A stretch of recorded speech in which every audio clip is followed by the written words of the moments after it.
So, I barked on a song. Fuck off. You shake a pretty mean cake, Batman. I'm about to waste my fucking money on the M&M Funko. You need to stop! Help me!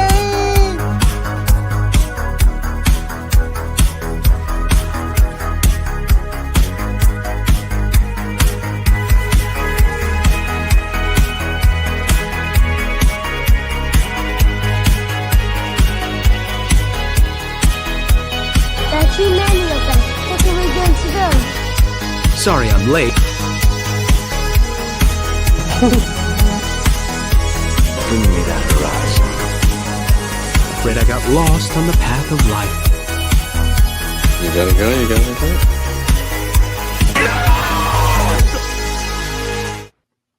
What's up? You know, that sorry I'm late will always and forever exemplify what this podcast is.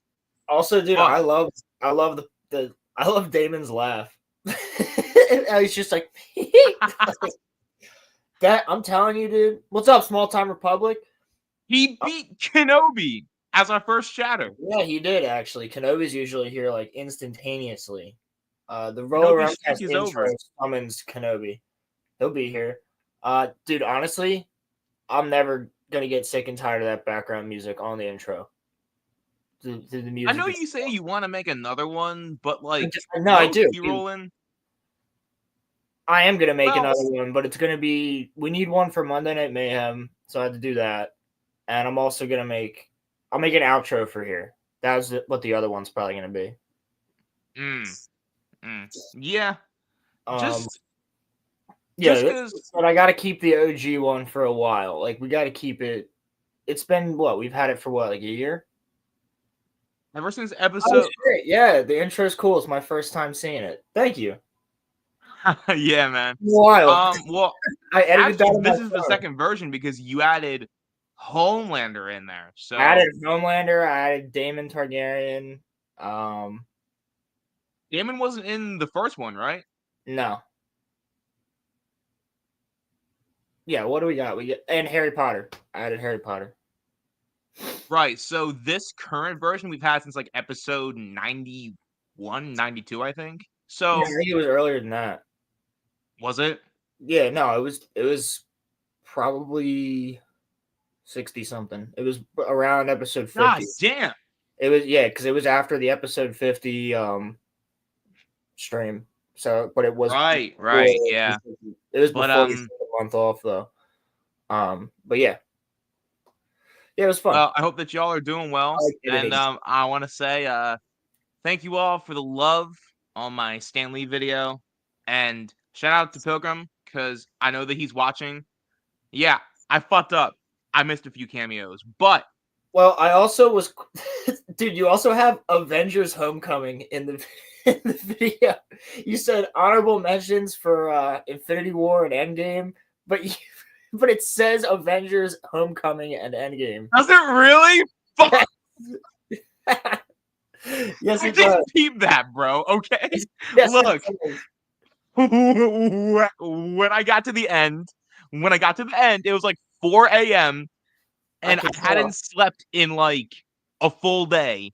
I watched And it. I was last just trying to night. get it over with. I watched it last night at like 2 a.m. and I was like, "Wait a second, did that say Avengers: Homecoming?" And I went back and I was like, "Oh shit, it does." Oh, Also, man. there was a couple of them that I feel like you probably could have gotten away with playing the sound. Like, though? Which ones? Well, there's a lot of them that don't There have was- sound. Well, no, bro. I put Infinity War and Endgames in there, and I edited and I distorted the sound as much as I possibly could, and that got hit with instant copyright. Did you really? So, Jesus, like- Christ.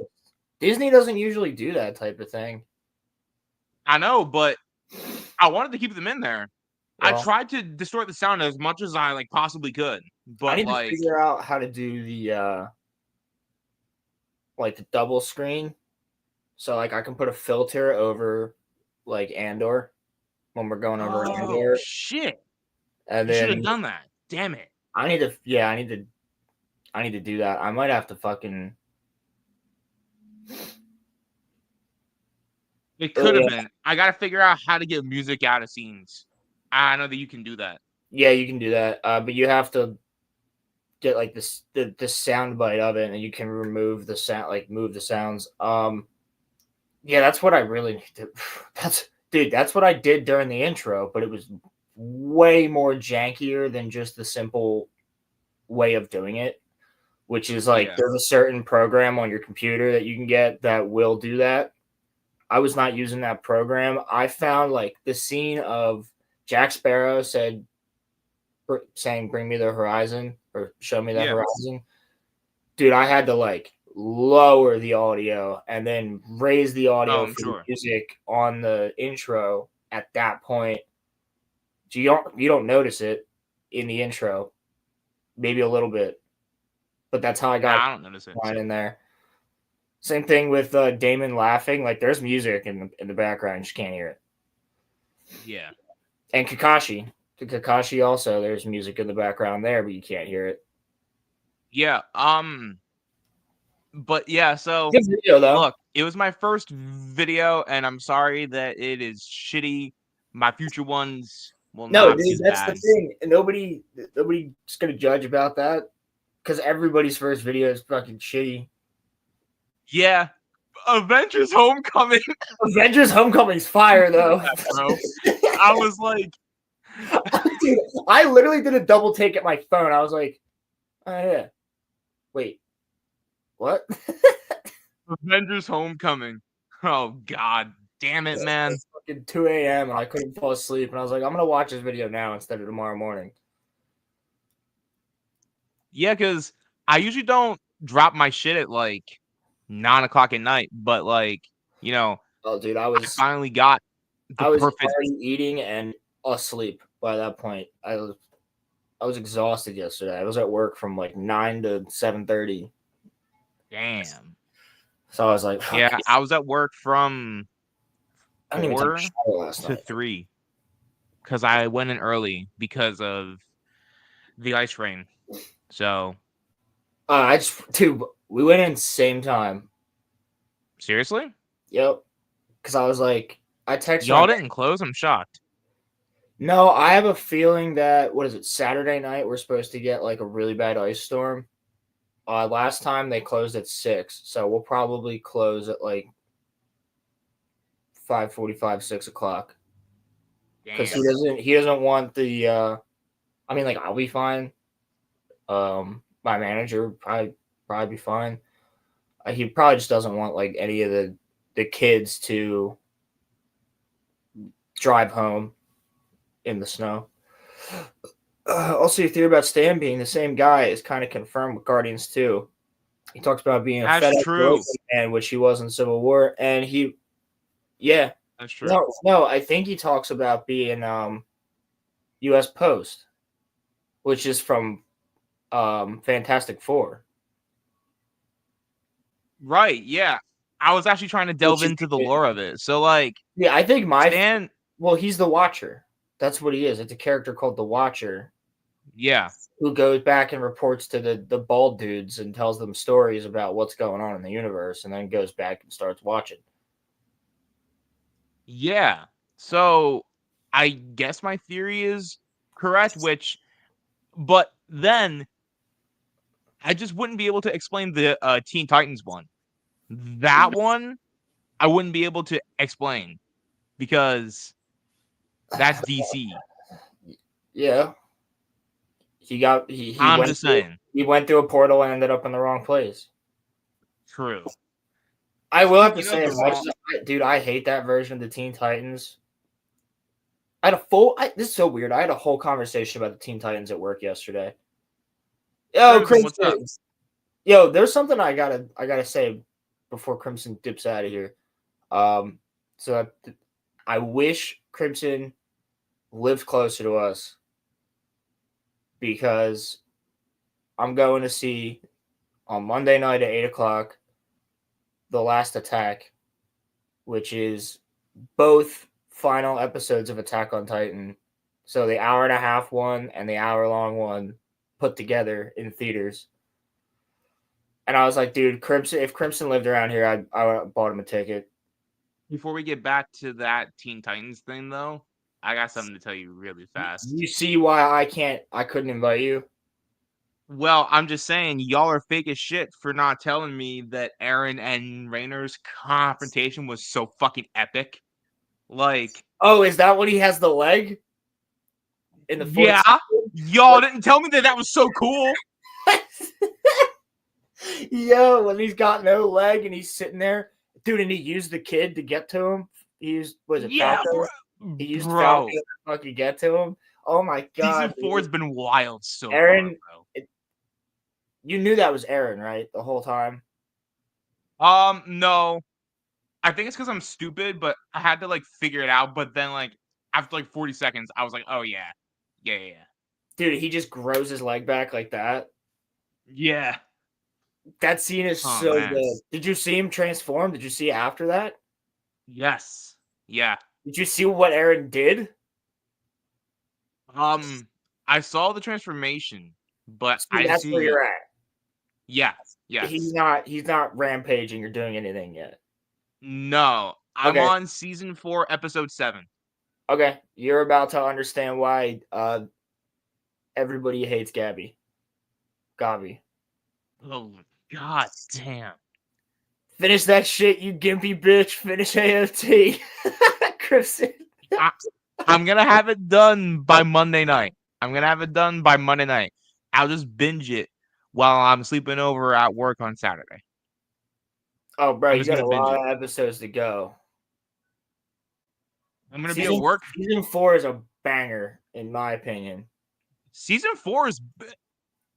I looked at what people were saying online. I found the non-spoiler parts, and people were saying this season's the worst one. No. I don't think I'll so. say so far, season 2 is the worst, He's the weakest. but like even that's good. I think season 2 Like, is the weakest. Season 3 is a season 2 is banger. the weakest, but It's not still bad. Yeah, it's not bad. It's just I think it's the weakest season, and then season 3 because all they do is it's sick. Oh Crush Jesus Spirit. Christ. Okay. Season 2 of Attack on Titan is just Aaron plugging up the wall. So you go Basically, yeah. It's basically a rehashing, but like a lot more in depth, and they're learning a lot more about the Titans and stuff. Like, and Aaron gets more development. All the characters get more development, but it's basically the same arc as the first season, which is we have to go seal off this part of the wall and kill all the Titans in Trost. And then after Trost, it's like the same thing, but going back to Shiganshina and closing up the wall. So that's why season 2 kind of feels like weirder. But I think in season 2 you also get the reveal of you get the reveal of Rhina and Bertold being the Titans. And doesn't season 2 also, when that happened, I was shocked. Season 2 also have Rod Rice, or is that no? It's season 3. Season 3, yeah. Yeah, because season 3 has Kenny. Yes, it is. Yes. Yeah, Fuck off, it is, but it yes. is the show with Levi in it. So what? So I bet you're wondering where the fuck everybody is if Aaron's just in Marley by himself. Yeah, bro. I've been thinking that. Oh, dude, I don't disagree. Season 2 is good, bro. I'm not saying it's not good, but I think that season 3 I don't think it's overall as is good as better. season 3. I think season 3 is the best season. Season 4 has a lot of bangers, and season 4 is like nonstop crazy shit. But I think season 3 is probably the best season. But yeah, I am wondering where everyone's at, and like I know that they're all gonna have to show up at some point. It can't just be Aaron for the whole season, and then bro goes and fucks shit up, and then we don't see any of the rest of the characters. Shit has to happen. Like, all I know is that I can't fucking wait until you watch the next episode. Is it gonna be the next one that I'll go crazy over? Hold on. You said you're on episode 7. Yeah.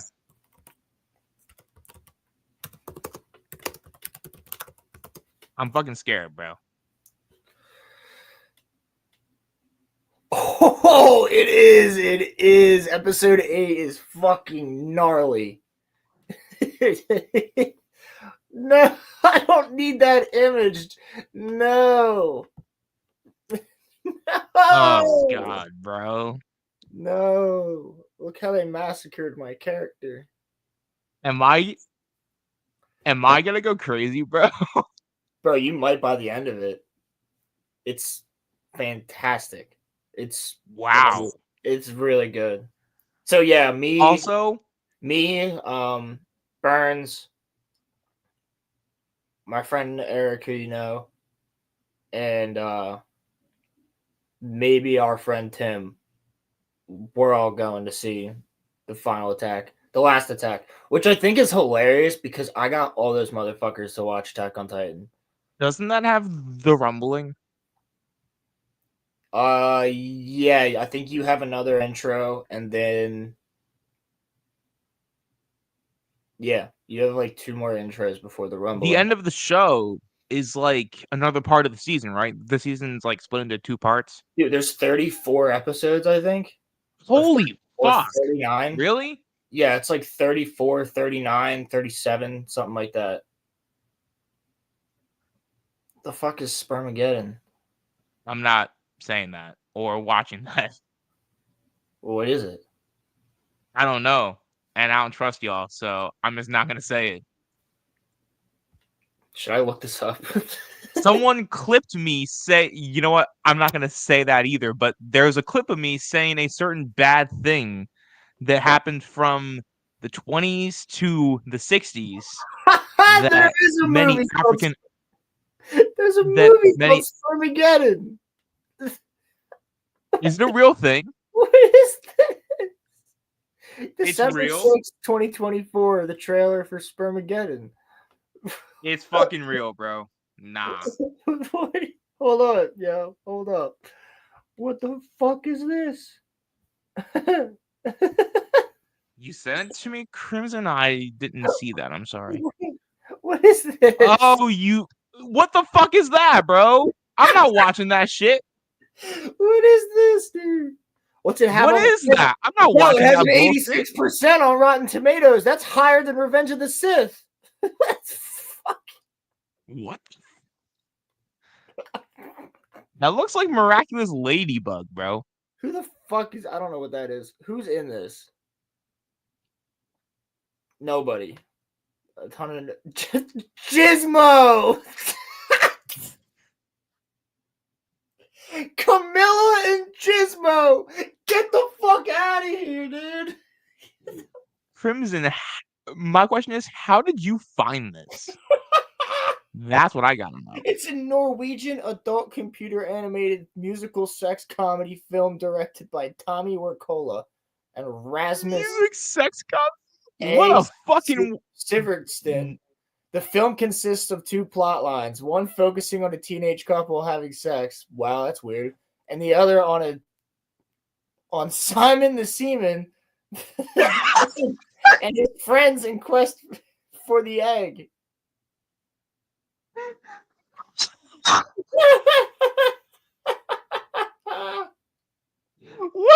the why would I watch that shit? Simon the Seaman. Wait, Professor Salt something. Simon the Seaman? Yeah, look. Simon, Gizmo, and Camilla. Camilla. Camilla. Camilla. Simon the Seaman, bro. Bro, this can't. It is though. It's real. Oh, Crimson, you did send me that, right?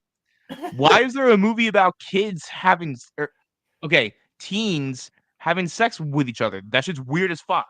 All right, let's be honest. That's half 80s movies, but none of them looked like they were teenagers. I mean, yeah, they are teenagers in Breakfast Club, and that is one of my favorite movies. Don't have sex in Breakfast Okay, true. Club. I don't know what Breakfast Club you're watching, but there's no sex in the one I've seen. I'm just saying. Roman goes on Pornhub and just looks up Breakfast Club. No, bro. Like, No, bro, no, no, there's no, no, deleted no. scenes in here. It's literally just the whole movie, but at one point it's just fucking hardcore porn. I don't want to get put on a watch list. I love my subs, but not that much. Plus, I just would feel like uncomfortable the whole Could time we watching that technically shit. watch that? I mean, the trailer's on YouTube. Why would I want to? I don't know. I kind of You want see to. what I mean? Like, nah, Curiosity. bro. I kind of want to watch this trailer. God. I'm gonna do it. I have to see. Crimson, why did you bring this up? For Why? science. You got Roland's mind active now. Get him. Simon the Steamin', bro. Dude, this trailer's 2 minutes. I don't want to do this. You know what? Pilgrim, I'll review it for my 500 Oh my god, it's special. dude, it's literally in all Norwegian. Is it serious? Yeah. Seriously? God damn it, bro. This makes it arguably more fucking funny.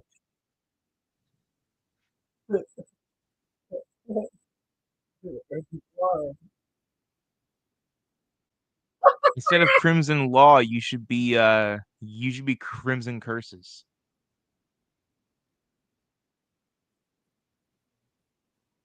I can't believe that that's a thing, that like that's actually a movie. That's just crazy. Dude, this is fucking what?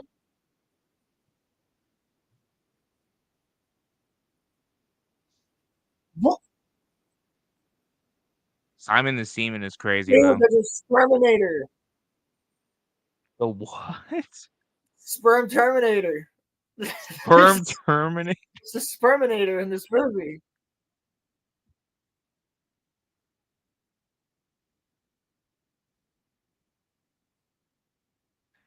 Sperm Terminator, man.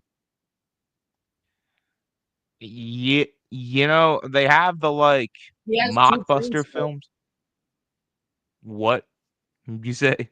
He has two brain cells. There's two brain cells that are controlling everything because he's taking his dick. The fuck is that movie? Okay, no, but like, in all seriousness, though, like, I've seen the Almighty Thor. I've seen Spaceballs. I've seen the movie based off of Transformers. The mock, the the the mockbuster based off of Transformers. I've seen all that shit. And this movie, bro, This is so fucking sounds like it's stupid. 1,000 times worse. I want to get this out of my YouTube history. Yeah, you probably should, Roland. I'm doing it right now. I needed to see it. I needed to see the trailer. I'm surprised that trailer is allowed on YouTube, to be honest with you. I wouldn't show it on the stream. There is like it's way too close to an innuendos throughout that entire thing. Honestly, shot that this isn't a French film. They make wild shit. True, bro. Yeah, they do. Make good comics though. The fact that it's like a Norwegian show is actually, or that it's like a Norwegian It's a Norwegian movie, movie, dude. That made the trailer hilarious. That because they're all like "Uken Staken Deacon," like they just talk like Sims the whole fucking time. they're like the Clavish is Inzani, and I'm like, yeah, dude, I get that. Oh man, Ronnie, how's your state? Still on fire? What did you say? I said, Ronnie, how's your state? Still on fire? Oh fuck, what's going on, Ronnie? Now you and me are on the same level because now I'm making higher quality videos, and Is that what you you call it? have been. So if you ever want to go like super like far in terms of making a video about me, I can respond to you now in proper. Oh, be scared, Ronnie. I'm not saying He's gonna get you. I'm fucking with you, Ronnie. Bro, that was the most Voldemort laugh I've.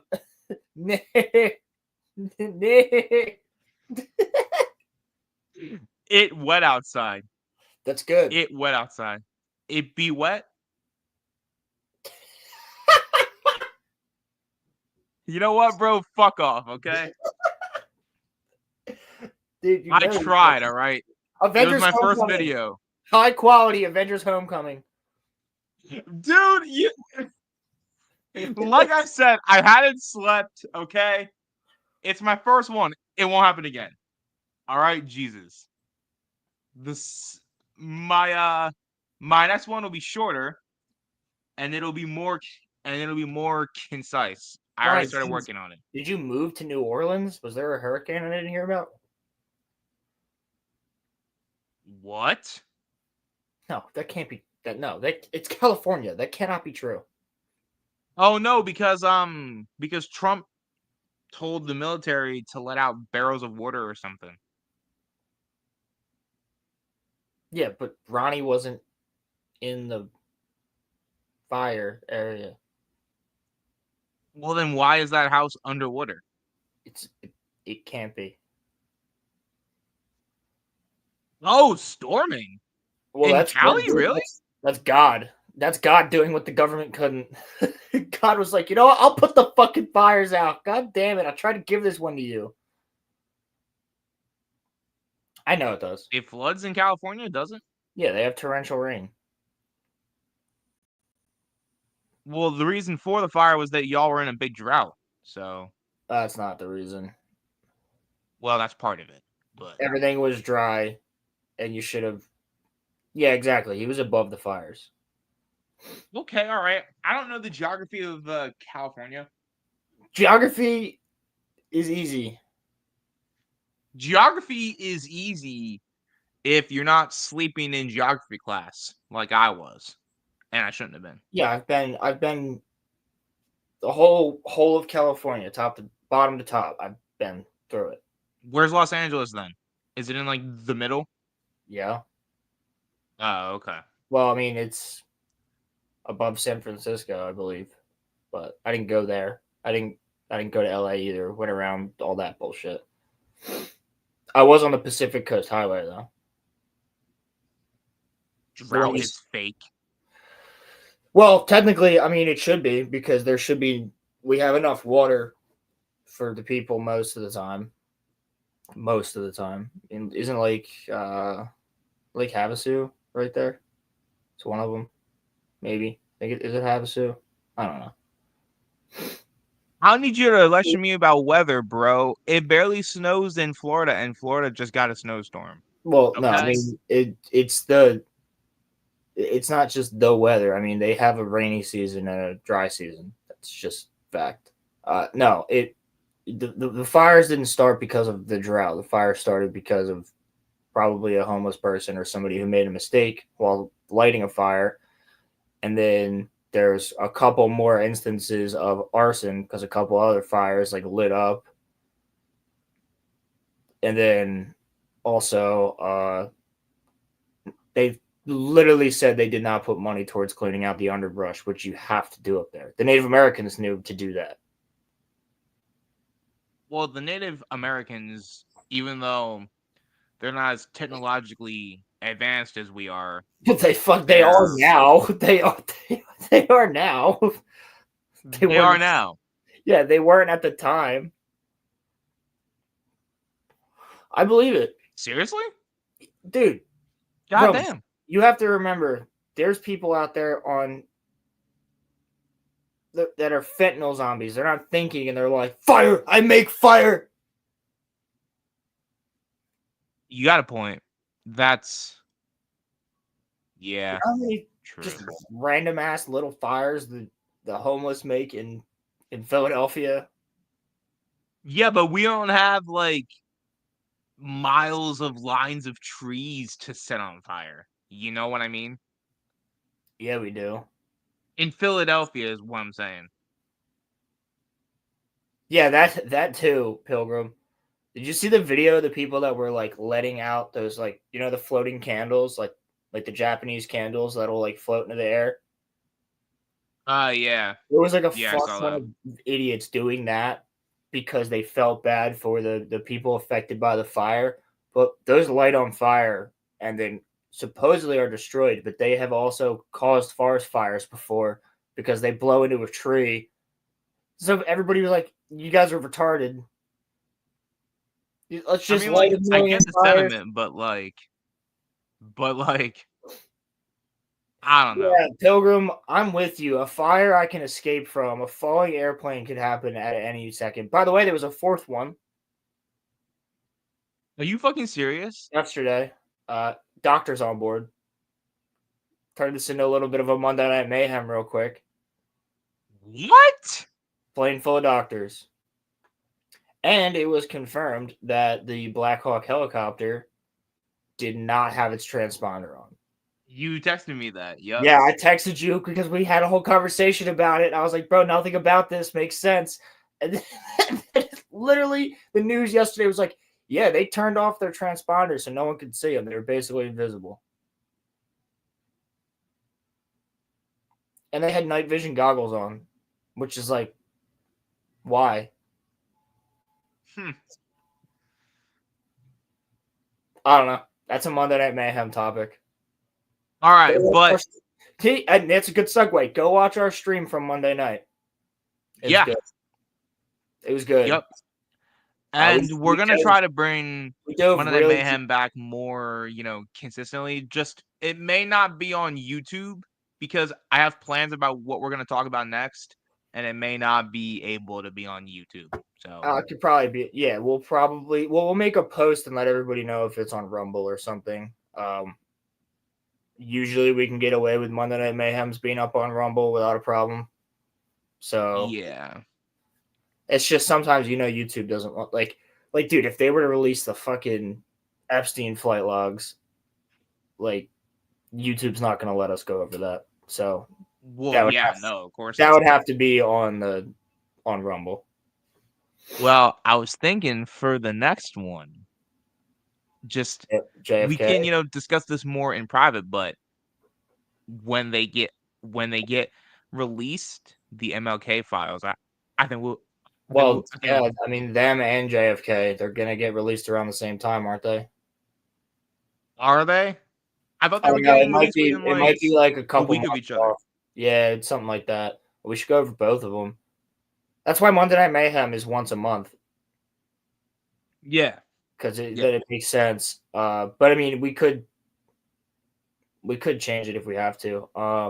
well, so actually, Like before we go on to we our weren't even gonna do one last week or this week. We weren't even gonna do a Monday Night Mayhem, but with everything going on with the planes and whatnot. 100% agree with you there, bro. Yeah, I agree with that. 100%. And I'll tell you what. I can do flat. I can get enough information on flat Earth and do it. I have a lot of information on that. I don't believe in flat Earth. Make that known. But I will talk about it. Also, I just want to say really, really quickly, if there's no Bill Clinton on the Island Man list, then it's bullshit. Because we all know that he was part of it. So I think there's both Clintons on there. What would Hillary have been doing there? What was Island Man's wife doing? Was Maxwell his wife? Yes. Oh, never fucking mind then. Okay, you got a point. I don't think they were legally married, but like, yeah. Martin Luther King. Jesus Christ, Bro. Okay, no, but so I wanted to ask you before I can't do a Monday Night Mayhem on flat Earth. We could definitely do that. Well, we could put it into multiple things. So we could do, because there's not a ton to say about it. I don't think we get a whole show out of it. So what I would do would be flat Earth, hollow Earth, and hollow moon all together in Heard one of Hollow Moon, but I in would one. have to dig It, into it it and makes do it, more it research.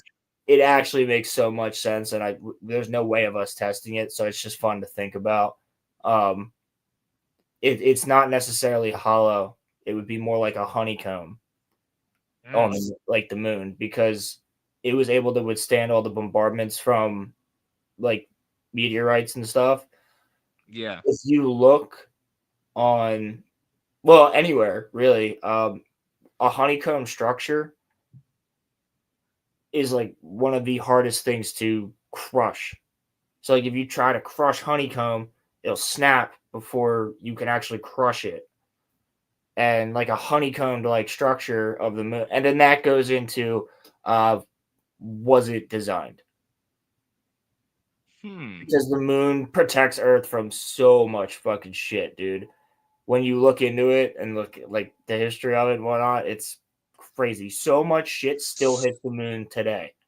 So I wanted to ask you about something before we get onto our like discussion topics, but what do you think about the potential of of that of that asteroid hitting Earth in 2032? You think it'll hit us or no? Um, I They mean, say it's a 1.7% chance, which is actually like supposedly high or something. it is high. It's higher than usual. Yeah, I mean, what am I gonna do? I'll probably just vibe. I Yeah, mean, shit, bro. that's what I'm saying. It is interesting to talk about. So, but I'll put flat Earth in with like hollow Earth, hollow Moon, and other stuff. I'll find other stuff to put under that. We'll do like planets and shit. Got you. All right. So, Dude, would you what rather I'm excited die? for? Hold on. What I'm excited for is, hopefully this happens before the asteroid. But I still think we have Star Wars. I've always thought this. Star Wars is, to anybody that doesn't know, a project that Ronald Reagan wanted to put forth, which was legitimate fucking space lasers and satellites and shit, like a grid. Um, no one ever heard about it, but there's a space force. There's probably some sort of defensive grid or something that we have, but that's fun Ooh, to talk about. that would be fun as shit. Oh, well, all right. Well, yeah, perfect. We'll talk about like Star Wars and shit like that. Not the movies, the actual thing called Star Wars. All right then. But yeah, if To anything, your point though, Pilgrim, they've said that there was like a 0.1% chance of them ever hitting us. This one's like 1.7, which is yeah, high. the thing's the size of Texas, Apparently. so we'd be fucked. Yeah. It would be just like the dinosaurs again. Dude, you want to talk about something scary? If our sun goes into a micronova, we're all fucked. Not even a And that super. can happen at like any point, right? Literally any point in time. Yeah,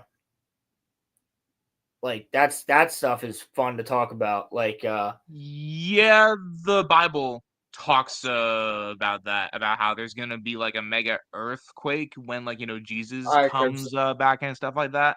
yeah, Um, that's the but right. yeah, but Ronnie, unless you're talking about the big one that's like supposed to hit Cali, there's also supposed to be an earthquake that like the whole world's supposed to be able to feel or something. Like Yes. So my thing is, look up micronovas. They're terrifying, and there'd be nothing we could do. A micronova, if it hit Micronova. Earth, we wouldn't all die, but it would EMP the entire planet. We have no defenses against a worldwide EMP from a solar Oh, flare. fuck 'Cause- no. So instant panic. It also melts the North and South Pole, so sea levels will rise and then rapidly recede. So even where we're at, Philadelphia, we'd get covered. So basically, unless you're in the center of like the country and you're high up, like talking about the Rockies or something, you would get hit by all this water and then it would instantly pull you out. So you would need some sort of boat with like a 2-stroke motor and be in it ready to go to survive that. And then Damn. whoever else survives that, there will be no contact with anybody because there won't be. It'll most likely fry the satellites around us, so there will be no sat phones. Small time says I laughed when the scientists said that they're not concerned about about a 1% chance of the meteor. That is a high percentage, relatively speaking. Yeah, Yeah, yeah. But there's something that we can do, though. I mean, we just have to, you know. yeah, that's the Muffler, thing. what's up? So this goes into the ancient civilization stuff. What's up, Muffler? And I love the ancient civilization stuff, Get to a but cave? That's not even possible in this type of a scenario, is it? Like, oh no, it is. But what I'm saying is, yeah, the micronova is fucking wild. It would be like miles long fucking light. It would be like the fucking rumbling, dude. would we be more fucked with a micronova or a solar flare, though? That's what it is. It would be a massive solar Oh. flare hitting us Oh, okay. from the sun. Like there's no there, and it would also like fry the ozone layer. So the Earth would just rapidly heat.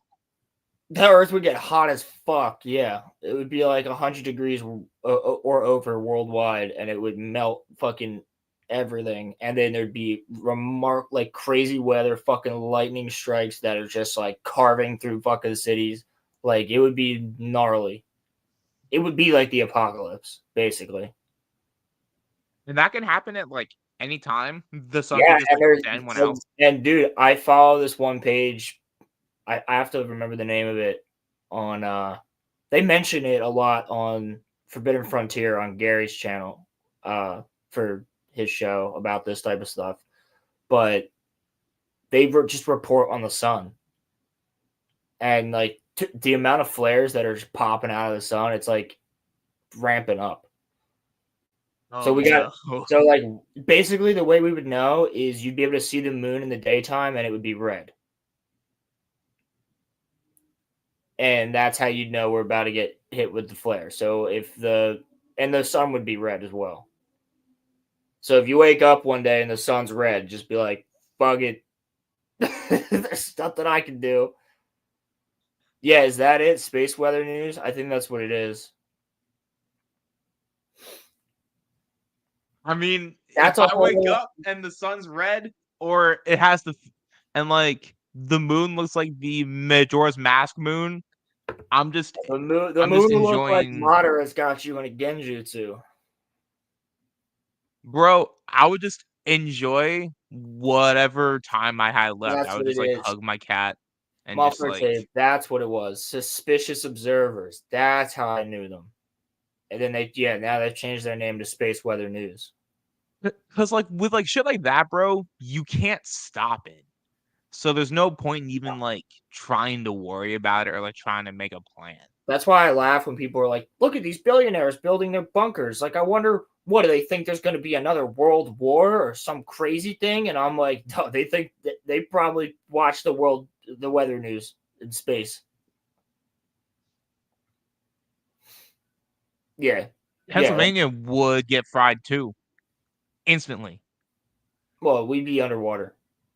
It would be We like would get it would rise like 7 feet, I think, every. What is it? If all of it melted, it would be like, I think it's 7 feet every hour. there are humans that would be able to survive that though, right? It's Yeah, just like no islanders, nothing on the coast. Everybody in the center of the country would be okay, but they'd probably be getting hit by those crazy lightning strikes. Honestly, I would just vibe and just wait for it, bro. Yeah, but Like, he's right. He's right. The mass hysteria and panic of everybody, and then plus an EMP on top of that, so the military and the government can't try to calm people down. It would be, you're talking like zombie apocalypse levels of people losing their shit. yeah, but like at that point though, we're all gonna die. There would literally be no point. Like, You say that, but motherfuckers, bro, survival instincts. survival for what? We're all gonna be dead in a few hours. Like, Trying to get as far west as you can. it's not that you can't stop it. It's that it needs to happen periodically to sustain the galaxy. Yes, The idea of electric universe theory is intriguing. I agree. Oh shit!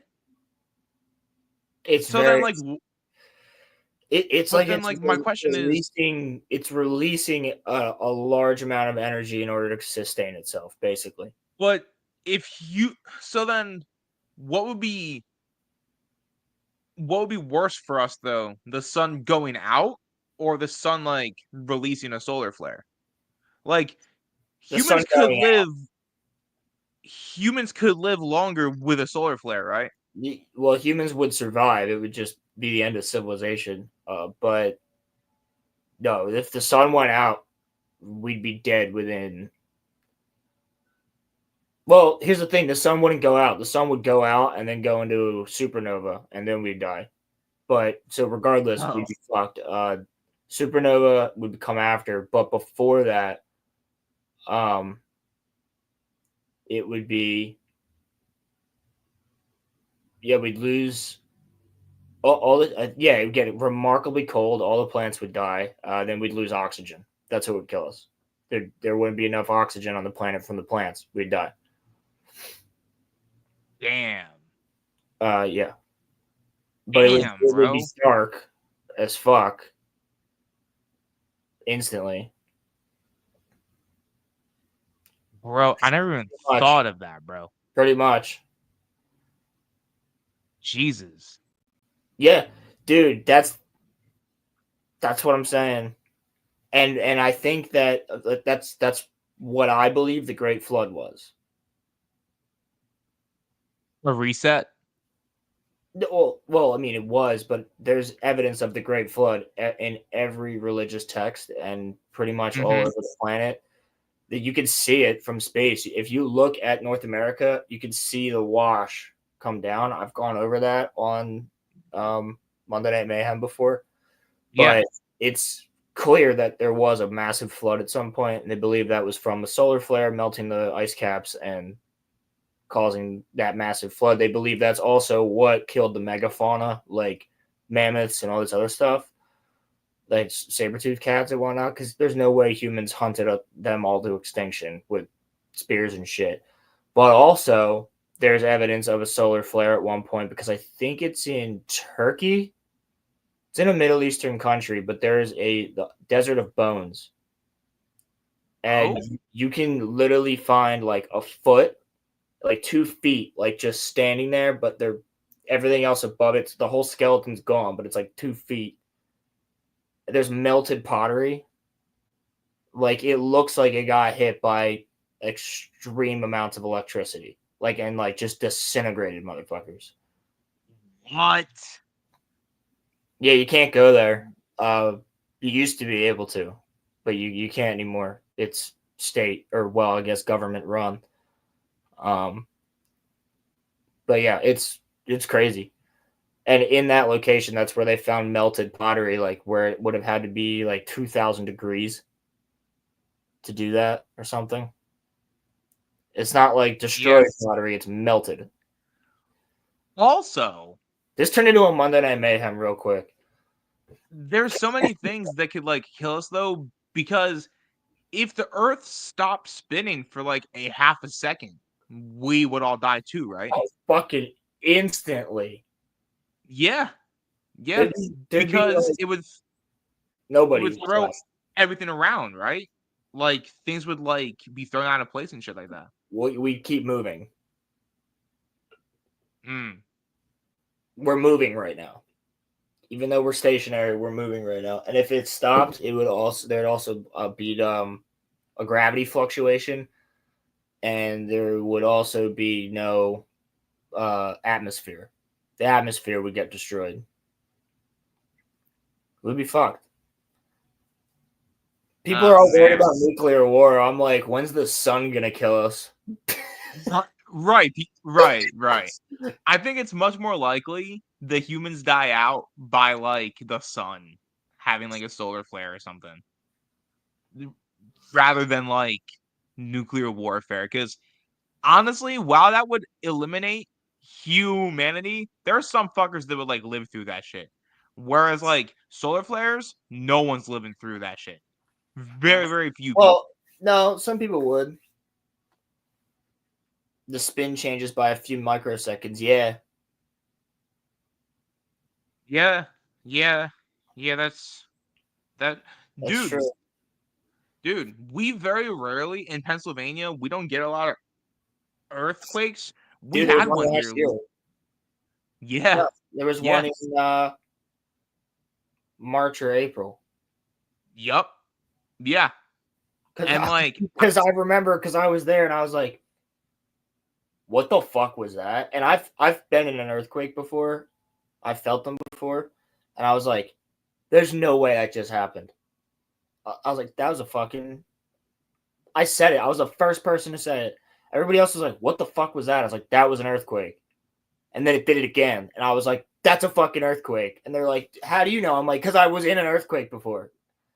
It wasn't bad, but I was around, like I was camping somewhere or some shit, and everything started shaking. You're like, whoa. yeah, and isn't the ground like breaking apart and shit like that? Yeah, true. That's true. So accurate. That's so yeah. So accurate, bro. At some point, When humans finally when humans finally decide to like, turn shit around, the sun's just gonna be like, nope, fuck you, bye. Well, Like, Muffler, that's one of my favorite topics, the Younger Dryas event. So what I believe, I don't know if anybody else. frozen mammoths? Yes. So the way that happens is because of the solar storm. It breaks the atmosphere in a certain location, and could be in other locations, but it basically breaks the atmosphere and creates an extreme fucking vacuum. What? So it basically just it becomes space, right? So what happens to you in space happens on Earth. It's just boom for like a second, and it freezes everything in that location because it's the cold of space. The cold darkness of space is just on Earth instantly. What? It flash freezes everything. Is that where the Ice Age came from? No, the Ice Age came from the cooling of the Earth, which just happens. The Earth goes through cycles, but that's completely different. That's what killed, like, they believe it hit North America somewhere, and that's what killed a lot of shit. Interesting. So speaking of, so this is the type of stuff we talk about on Monday Night Mayhem usually, but speaking of dinosaurs, Roland, you are a big Jurassic Park fan. I'm a big dinosaur fan. I like dinosaurs. What do you think about the new movie? Now, it looks better than the last one. Ones? I like the first one. I didn't mind the first Jurassic World. The second one, I did not really like. I don't like the idea of cloning people, and the third one was kind of whack. I don't like the idea of dinosaurs just vibing in the United States. Yeah.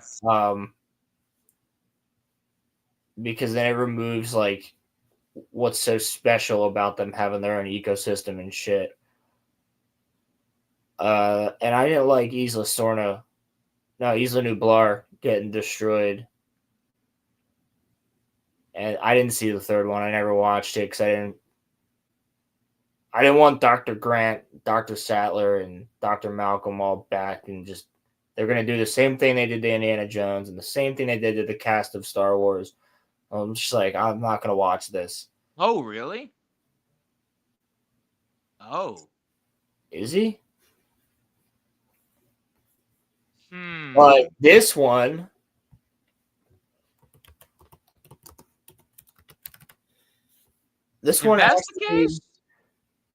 If that's the case, maybe it might be okay. Maybe. yeah, it says Jurassic World Rebirth.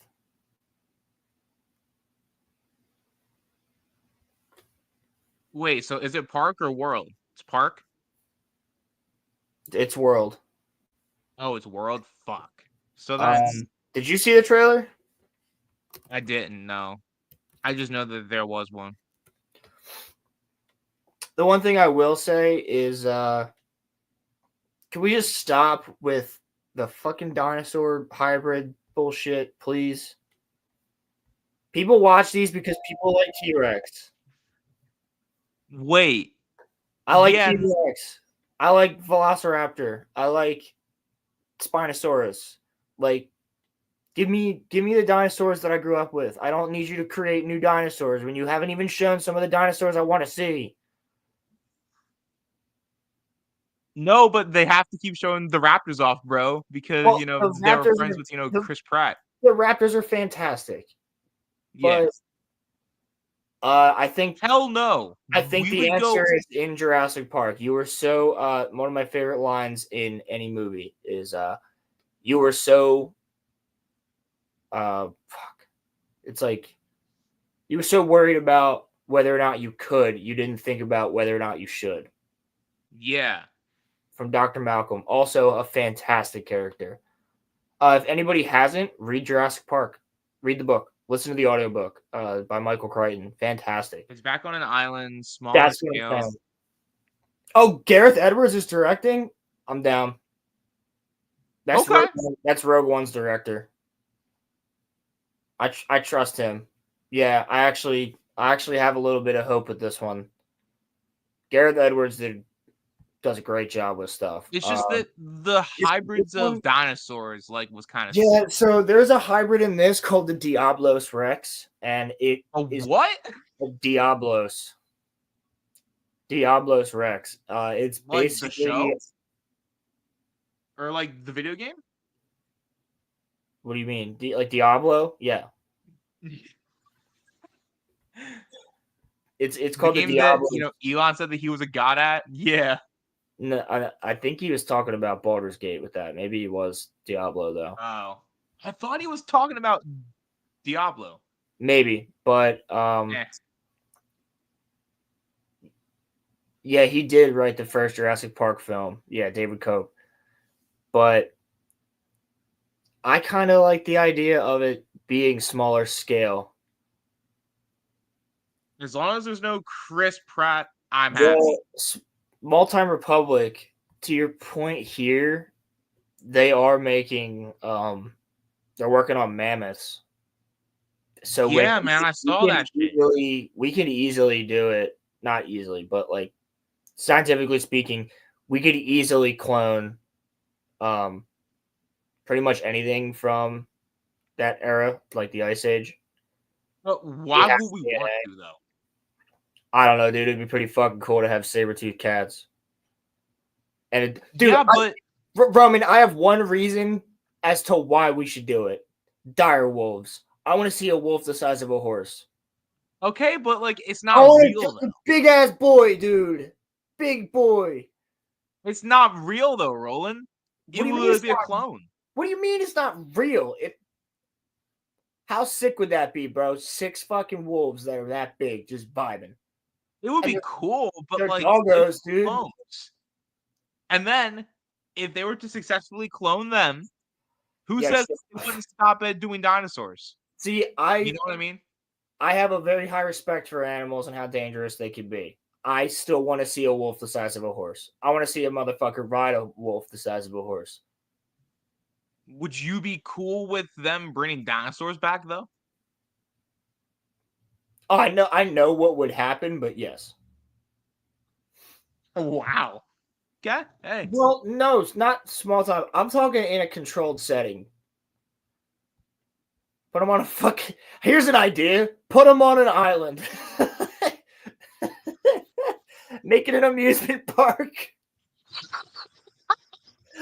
That's the. Imagine, bro. Dude, yeah, I would. Yeah, same. And the whole point of this is the most unrealistic thing about Jurassic Park. Dr. Hammond made it affordable so that anybody could go. That is Bro, that shit would be like $1,000 per person. Or maybe $1,000 per hour that you're there. Yeah, no, it would never. Someone walks in for like a half a second. I would go to $500, please. I would go to a Mesozoic park or a Jurassic Park or a freaking Cretaceous park. I would go to any of them. But okay. By the way, in Jurassic Park, a lot of the dinosaurs in those movies are from the Cretaceous period, but whatever. Bringing dinosaurs back would be cool, but it would end badly though. Like, 100%. But like, if you offered me a job there, I'd work there.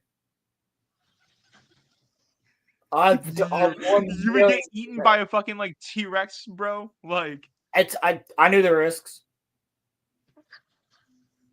I would take that job in a heartbeat, dude. I work with venomous animals now.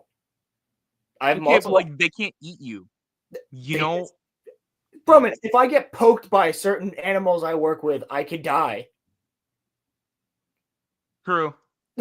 Like, that's why we don't get venomous snakes in, because only some of us know how to deal with venomous snakes.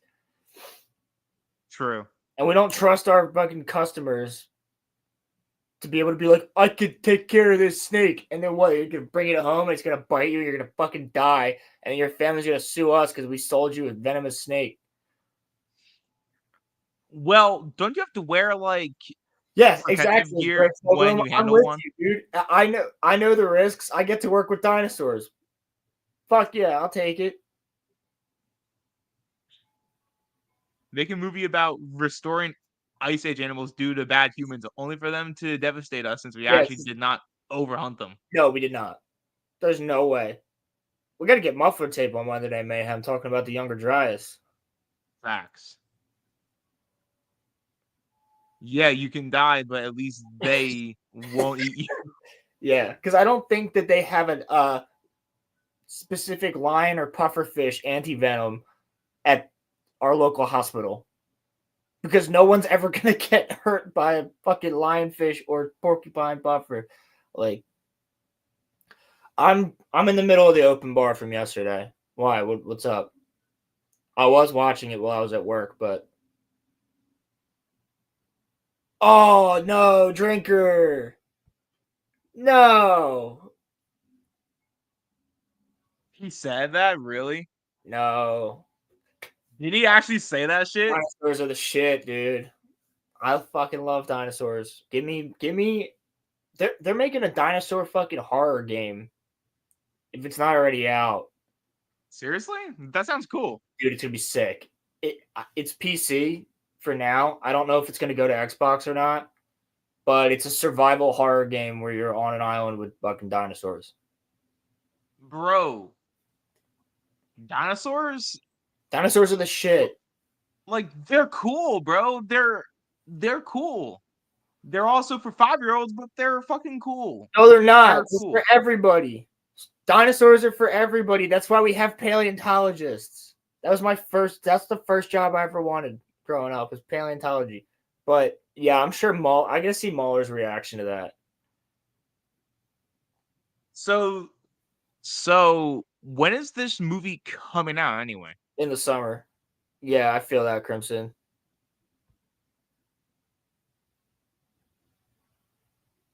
But yes, I would go to a Jurassic Park even though I know that there's like an 80% chance that But like worth it, I don't walk back out of that said park. But yes, it'd be worth yeah. it. There's worse ways for me to die, bro. Like it's either that or I die of old age at like 92. I mean, I don't And want I'm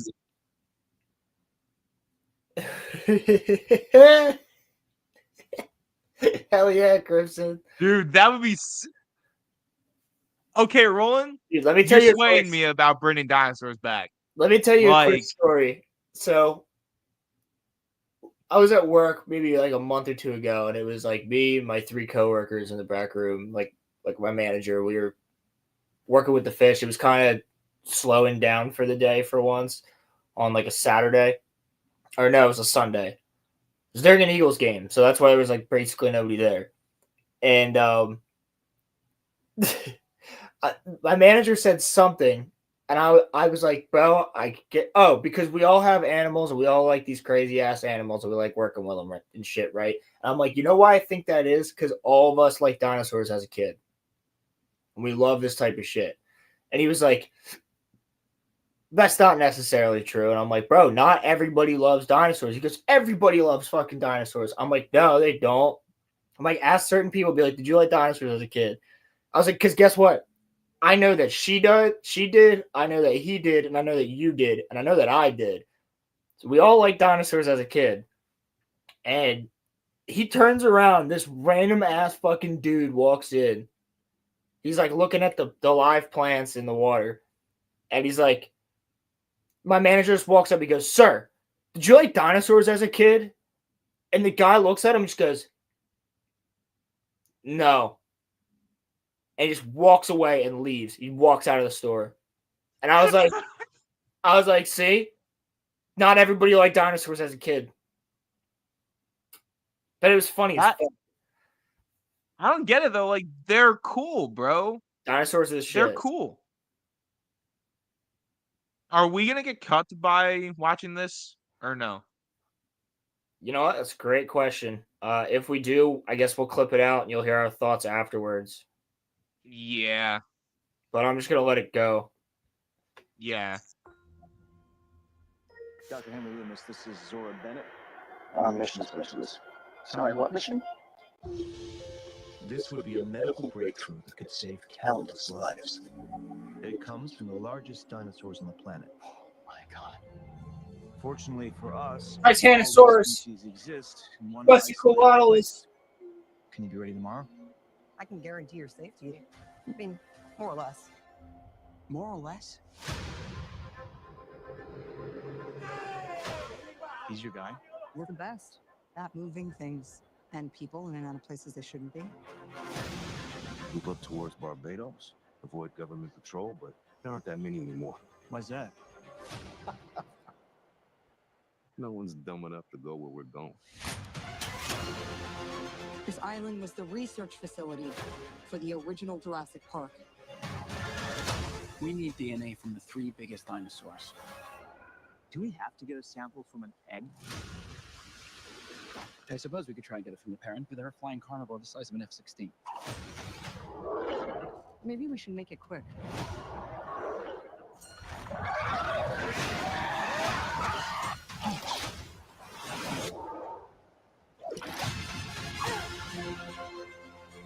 These dinosaurs were too dangerous for the original park. Please don't say they're raptors. They're raptors. The worst of the worst were left here. Come on!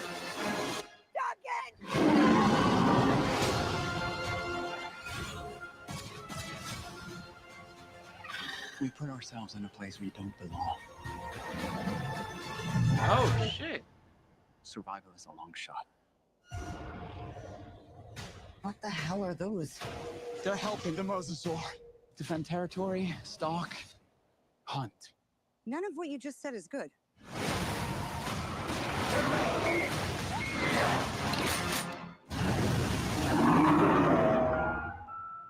Oh hell nah, bro. That shit's awesome. Okay. All right, Pilgrim, I'm glad you asked. Oh fuck! I If don't know you what, had lots of what is reasons this? Get out of here! I'm glad you asked. Um, JP3 Spino is goaded, but I do like the accurate versions. They actually are just they I think they just discovered recently. Um, the Spino spent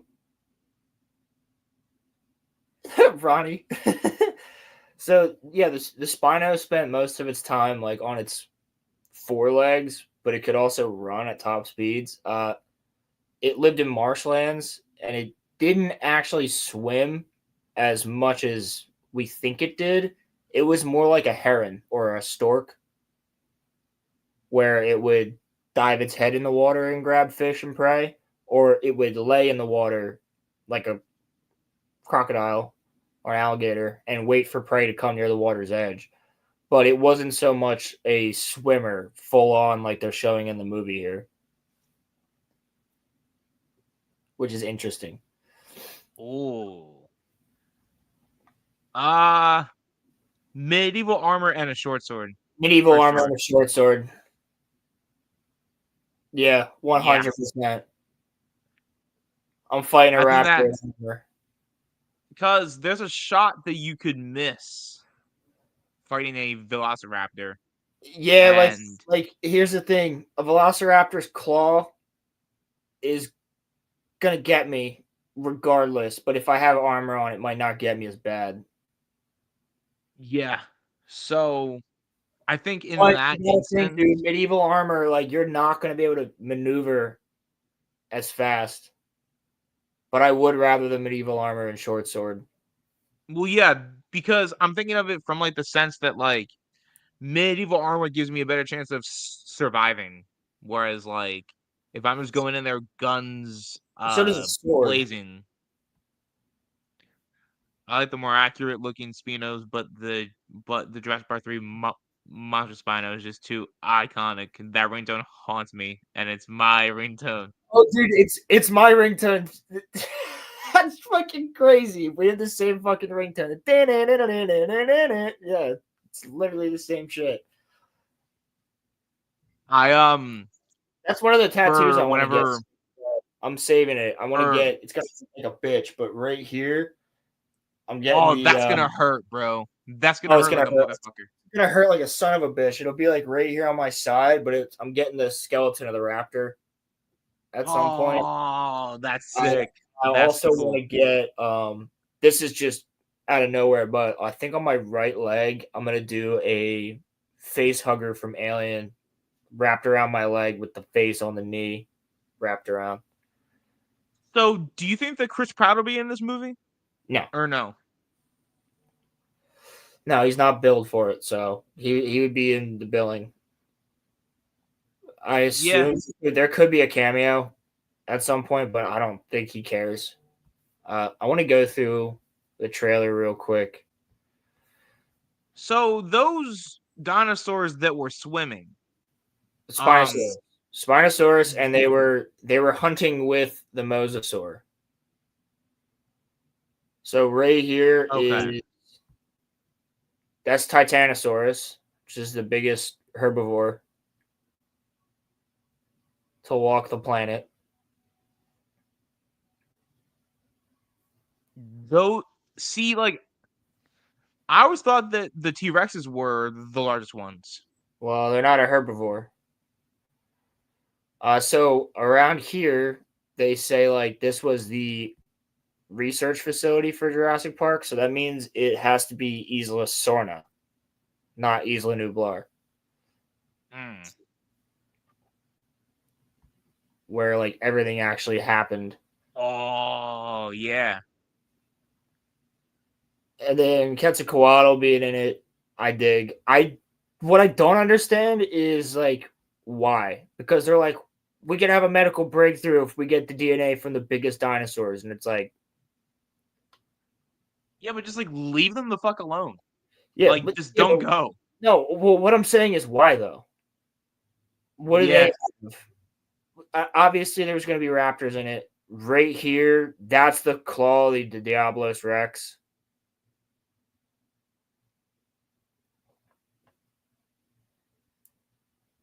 It's a new island.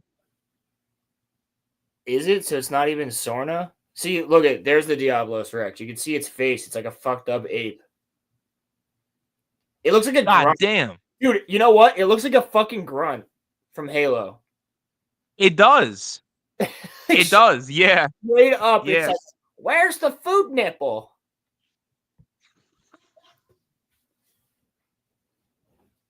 Demon!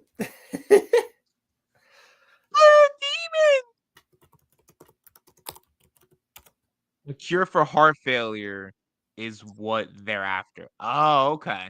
Oh, that okay. So why do they need the DNA of a T-Rex? That makes sense, I guess. I don't know. Because like, bro, look at this and tell me it doesn't look the exact fucking same.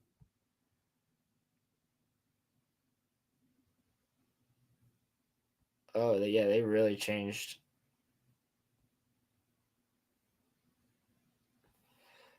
I mean, it clearly is the alien, like the alien queen and the Rancor, but like, look at it.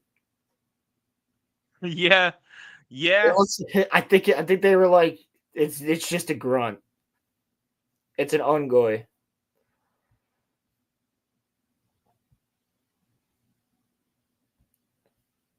It's the same thing. It's the same picture. I'll use the Office meme. But I mean, it doesn't. Mutant Dino is based on a T-Rex, Alien Queen, and Rancor. Yeah. Yeah, so it walks on its knuckles like an ape, and it's like clearly huge. What else? I've never seen a dinosaur walk on its knuckles before. That shit crazy. Dilophosaurus is back. Yeah, I saw that, bro. Which I fuck with heavy. This dinosaur's the shit. There's a shot of the Diablos. Dude, it's a grunt. I'm telling you. That thing's massive, though. I mean, then we got the T-Rex doing his little T-Rex thing. Yeah, so here's the Mosasaur, and here's the 3 Spinos. And I'm assuming this is the end of the movie. Because Also, this trailer shows why you bring the a kid entire into movie. this shit? This trailer Why shows bring a kid? There has to be. There always has to be a fucking kid. Because it's probably the boat captain's like daughter. That's what I'm assuming. But yeah, I do like the look here of that Spinosaurus. Looks completely different than Jurassic Park 3. But there's even like a rumor now, like everybody's saying like, well, the one in Jurassic Park 3 was genetically engineered to be less accurate. That's why it was so fast on 2 legs, and that's why it was like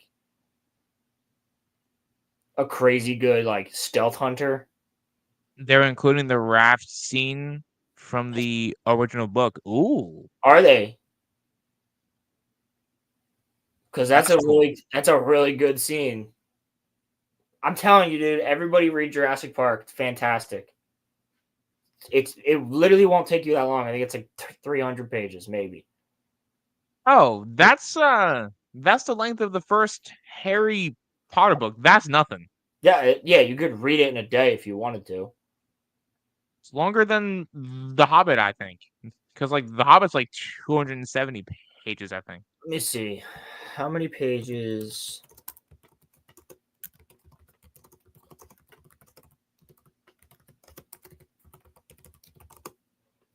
In the first Jurassic Park book. 399 to 466, depending on what size font. So they're saying 400 pages, give or take. Jurassic Park and The Lost World are fantastic. Could not recommend them more. So The Lost World is also a book too. It's the second one. Yeah, there's only 2 Jurassic Park books. So what they did with the third movie, Jurassic Park 3, is a mixture of everything they left out that should have been in Jurassic Park 1 and should have been in Jurassic Park 2. Okay. But they put it together, and the whole storyline with Dodson is not in it. If you remember in the beginning of Jurassic Park, when Dennis Nedry shows up and meets with Dodson to do the deal about getting the embryos, and he's like, Dodson, Dodson, see, nobody cares. Yep. That is way more prevalent, and he ends up on Isla Sorna in the second book, and he's got like mercenaries and shit, and they're there to steal the baby Rex. It's a little bit different. It's really good. So and, the other thing that's cool as fuck that we never got to see is Ceratosaurus, or not Ceratosaurus. What is that? Carnotaurus. It was Carnotaurus. Oh. You ever seen the movie Dinosaur by Disney? It sucks, but yes, yeah. What the fuck? Dinosaur's good. Fuck you. Dinosaur is terrible. But Alligator, dude, and the monkeys and shit. Get the fuck out of here. Watch it again. I'm telling you that. I have watched it again. Get the fuck out of here. Anyway, proceed. Yes. Do you remember the dinosaurs that were chasing them the entire time? Yes. That's Carnotaurus. Yes. Oh, okay. So in the second book, yeah, see, Pilgrim, that movie's good. So in the second book, there is Carnotaurus, but the Carnotaurus, something they didn't know when they bred it, was that it's a chameleon. Oh, okay. So it could change color. So there's a scene when they're in a gas station on the island, and they're trying to do shit at night, and all they see are like these eyes, but they can't see the Carnotaurs because they're like invisible, basically. Because their camouflage is so good. Dude, it's a crazy fucking scene. They're just trying to get gas for the Jeep. What do you think the odds are? Yeah, no, I agree with you, Muffler Tape. Land Before Time was the shit. What do you think the odds are that we get Jeff Goldblum in this movie? Low. Unless he's going to show up for a scene like he did in Jurassic World. You're right. Carnotaurus was in Fallen Kingdom. The second one. Was it? Yeah, when the mountain's erupting. And they're like they show a Carnotaurus and then the T-Rex kills it. But I want like a legitimate, I want that scene. I want the Carnotaurus scene where they're just desperately trying to find gas in the gas station and like get whatever the fuck they can. And all they have is flashlights and like a shotgun. And these fuckers are surrounding the gas station. Like, that's what I want. Both. I gotta watch that. Dude, there's you know the scene in Jurassic Park 2 where they're running through the tall grass? Yeah. Yeah. Way different in the book. Really? And actually the guy who gets ripped in half by the male and female T-Rex in the second one, Eddie, he lives a lot longer. And Eddie also, the high hide is something they use multiple times, which is like that big lift that goes up into the trees where the daughter and him are hiding. Pilgrim, in fairness, World was supposed to be a reboot, and Goldblum was in the first one of those too. So I think he's in the second one. Is he in the first or the second one? I think it's this. He might be in the first, but yeah. He's in the first, I believe. But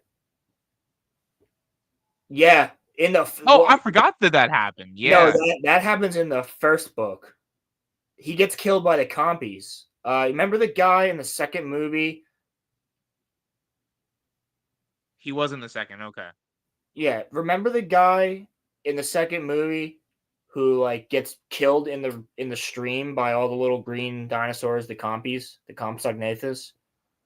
Yeah. That happens to Hammond in the first book.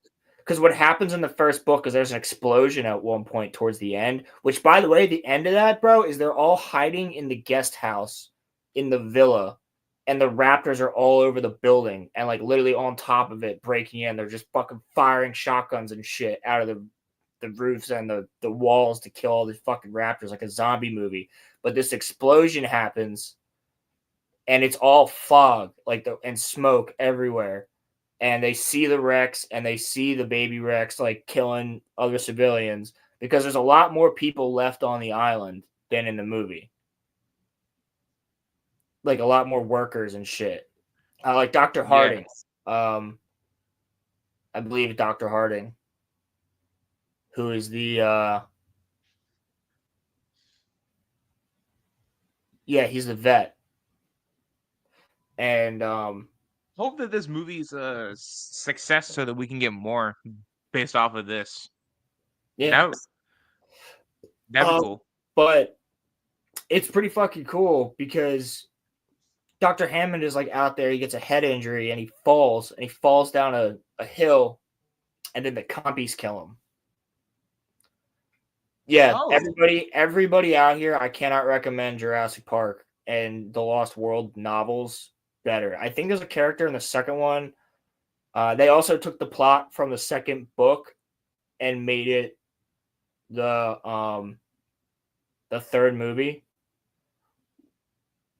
Which in the second Third World movie, is the third Park movie.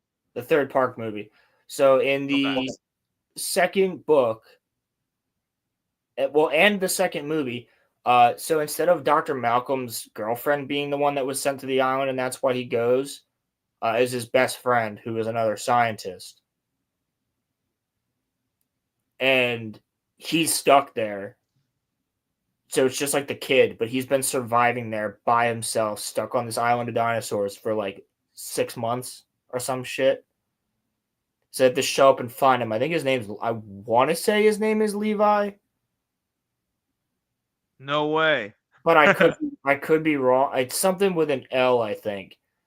And Dr. Malcolm and a couple other people, like, they all go. And they have the hunter for the Rex doesn't. He's not Roland. The character Roland is not in it, I don't believe. And instead it's Dodson and Dodson's crew that are all there. And I'll tell you one thing about the Jurassic Park book, the first one. And when I read this book, I was so pissed off at the movie. Gennaro, the lawyer, is a fucking badass in the book. The lawyer that gets eaten on the toilet in the beginning of the Jurassic Park movie is a badass throughout the entire fucking book. How many? And it's actually the tour guide. The tour guide gets killed. There's not a how many? Not in the movie, but in the book, the tour guide leaves the kids. He runs out of the car, and it's actually worse than him getting eaten on the toilet. He gets chased down by the Rex, and the Rex lets her baby do it because she already has a baby at this point. So the baby plays with its food. So it keeps letting him run away and then knocking him over, and then letting him run away and then knocking him over. And the kids are watching this. Oh, and that's cool. And then the baby finally kills him. And then what happens with the cars and all that shit happens after that. So, but the whole time, the lawyer, Malcolm, Dr. Grant, they're all together in a different car. And Gennaro, the lawyer, is a badass dude. He actually kind of cares about the kids. And at one point in the fucking book, he's like, "Fuck it, I'm going. Give me what guns you got." And they don't have anything. So he takes a revolver and he's like, "I'm going after the Rex," and he just leaves. What? Yeah, with a fucking revolver, dude. He's a badass motherfucker. Why wasn't this shit in the movies? I don't know. That's the one thing that pisses me off the most is that Gennaro is such a G in the first book, and they just don't have him be a G in the movie. How many book characters did not make it into the movies? A lot. Dr. Harding is in the first one for a scene when the Triceratops is sick. Dodson and Dodson's entire crew of mercenaries are not in the second movie. And I think one of the mercenaries ends up helping Dr. Malcolm. Dr. Malcolm is much better. Oh, nah. The book starts with a baby being eaten. Not the first one. The first one starts with the scene from the beginning. It's the same scene from the movie, but it's not a raptor.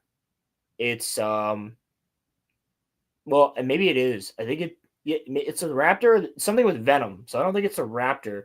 But yeah, so it starts with these two doctors that are taking so a helicopter lands in like Cuba or some shit, like some island, and this guy, like they pull this guy on a stretcher off the helicopter and they bring him to this remote doctor, and the doctor, it's from the doctor's, yeah, compies.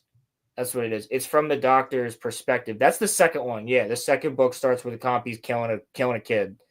But that guy that gets dragged when he's like, shoot her, Muldoon. He's in the books. He's also badass. But I believe, if I remember correctly, Muldoon's in the books, but he's more like a grizzled old dude. Like he's got like white hair and a white mustache, and he's like an old British fucking hunter, big game hunter. But that guy who gets dragged into the raptor cage in the very beginning of Jurassic Park and dies, he doesn't die. He gets brought to this island, and then the doctors, it's from their perspective, and they're like, what happened to him? And nobody will tell them. And they end up finding venom like in his wounds, and it kills him. And they're there's so much that they left out. Yeah, what the hell? Yeah, dude, that's how the book starts. It's really good. That's crazy that's how the fucking book starts. Yeah, and Dr. Grant has a lot more time with the kids in that too. Like, it takes forever for them to get back. Dennis Nedry, his death is insane. Instead of him just getting jumped on in a car by the Dilophosaurus, like it's brutal. That's probably one of the most brutal scenes I've ever read. I remember it to this day. I was like, oh my God. Because it's first person. It's from his perspective while he's getting killed by the dinosaur. What he's thinking, what he's feeling physically as he's being ripped apart by this fucking thing.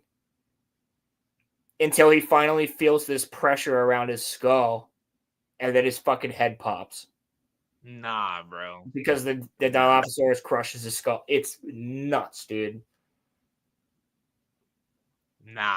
Yeah, literally, Pilgrim. He said he gets blinded, right, by the acid. He's holding his insides? What the fuck? So he gets blinded, and then he's standing there, and he said he feels this quick pain on his stomach, and he reaches down, and he's thinking to himself, because now he's all disoriented, he's thinking to himself, like, wow, it's really hot. Like, what am I holding? And then he realizes he's holding his own intestines in his hand. What? And then he falls over, and the Dilophosaurus jumps on top of him, and then he feels it, like, trying to, like, put its jaws, like, around his head to find the best hold, and then it, like, finally gets it, and he's just laying there, and then it crushes his fucking skull, and it's, like, what he's thinking, what's running through his head as his skull is being crushed, and then but yes, a true adaptation would be rated R, 100%, Pilgrim.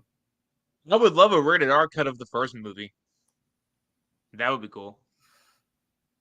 And like I said, there's a lot more people that end up surviving. Oh, and in the first book, they nuke the island. What? Yeah, the U.S. military goes back and nukes the island after this. That's crazy. Yep. And then the second book is Isla Sorna, which is actually where they created all the dinosaurs. Even though they made it look like they created all the dinosaurs on Isla Nublar with Dr. Wu and everything, it was actually on Isla Sorna. I love Jurassic Park, dude. It's so good. Highly, highly, highly recommended as a good read. Yeah, exactly. That's how Godzilla was made. Go, go, go, shit up. This movie, I hope it I hope that's good, man. Yeah, I hope I it's hope- good too. I love me some dinosaurs. I love me some So, dinosaurs killing. So, what did you hear about the Andor trailer for season 2 for the Super Bowl? Well, there's this. Well, apparently we're supposed to get one at the Super Bowl, Okay. which I Which, think by is the way, y'all better fucking watch it. The fucking Eagles are in the Super Bowl. yeah, go Birds. Yes, sir. But yeah, I'll be working um, till 7 o'clock probably. well, I'm probably gonna watch it while I'm at work. But, but yeah, no. You work Sunday? So So I'm more so when talking is about like my speculation for season 2. There is one thing I know for sure. Mon Mothma and Andor meet up, yeah. and there's already like shots of them. I thought, honestly, Pilgrim, I'm less offended by that. I thought you were gonna say you don't give a fuck about Andor season 2, which you might not, but like Andor season 2 is the shit. Yeah, On fuck God, the though. Chiefs, dude. The Chiefs are a pain in the ass. But no, like, in all seriousness, you know what my fear is, Roland? It's Tony Ahsoka's Gilroy, going dude. to be in this season. Who? Ahsoka? Ahsoka. No. They're gonna find a way to put her in there. No, I don't think so. You don't think so? Right now, there's a rumor that the Ghost Crew might be in it, and I don't want that at all. Really? The Ghost Crew? I don't want that at all. They're talking about everybody from the Ghost Crew, including Kanan. I don't need that. And I don't think Tony Gilroy, like, if that was true, it would not be written by Tony. It would be a mandate from Disney. Because Tony Gilroy already has everything written. He had everything written 2 years ago for season 2. He's just been tweaking it and working on it. And season 1 was fucking phenomenal. Yeah, I mean, with you, I kind of feel Pilgrim. the same way. I feel exactly the same way. I'm gonna have to review all the Star Wars shit, but Andor, I'm actually hype. I loved season 1. The storytelling, the character development, like I will end that show. It's so fucking good. And like, I'm not saying this in a bad way. It's a compliment, but like, you're like the only person that I've heard that really likes Andor. Nah, dude, you got to watch EFAP's coverage of it. Go on Mauler's channel. Well, it's Mooler, Mooler, but listen to that while you're at work. Did they go through all of Andor, and it's did the Star Wars community as a whole take to Andor season 1? Because like no one talked about it. It felt like. Well, you know what the problem was? Kenobi, right? We had Book of Boba Fett right before it. Okay. And I think Kenobi was like right before it too. So no, everybody was like, well, this is gonna suck. But then everybody who watched it was like, no, you gotta go back. Like even Mauler said that. He was like, I didn't watch it when it was out because I didn't care about Star Wars. And then everybody was like, bro, you should probably go back and watch Andor. It's pretty fucking spectacular. And it is. And now it has like everybody thinks it's the best Star Wars project that Disney's done. But season 2, dude, like I think Luthen has to die at some point. Rogue One beats it out though. Barely. I don't think so. I think Andor is better than Rogue One. Really? Yeah. Dude, after the heist, so the heist episode and then the prison arc. And then the prison arc is crazy. Mon Mothma doing all her Game of Thronesy shit. And then the finale of like everybody being in the same location, but nobody knows anybody else is there because the ISB's there. Well, everybody knows the ISB is there, but the ISB's there. Then you have like Cyril and the Irish guy that he was hanging out with that are there, and then Luthen, and then Luthen's team, and then Andor, and they're all there for Andor because it's his mom's funeral. Everybody knows, like everybody wants him for something. And then you have like the whole riot and everything. Dude, no. The second half of Andor is consistent bangers. The thing with The Andor, Prison Break is one of the best fucking things ever. I 100% agree with you. And to anybody that hasn't seen it, you are gonna find it slow at first, but it's building to something. So if you've you watched can Game get of Thrones or House of the Dragon, it's not slow. right, yeah. It's that simple. Right. Like if you've watched any anime that has more than 25 episodes, it's not slow. True. Go back and watch the beginning of Bleach or Naruto or One Piece and tell me like the Andor slow.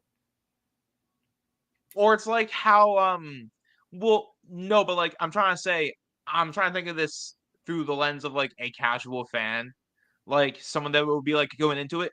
Once you get past the first 2 episodes, you're fine. Just, get past the first 2, but it was 4 and 5.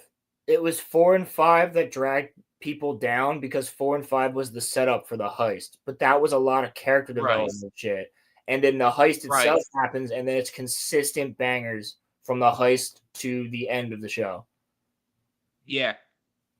But there is a shot that came out of season 2 of Mon Mothma and Andor together walking like really fast on this catwalk, and they think that is him getting her off of Coruscant to the rebellion. What? That would be cool. Because she's gonna have to betray her family at some point.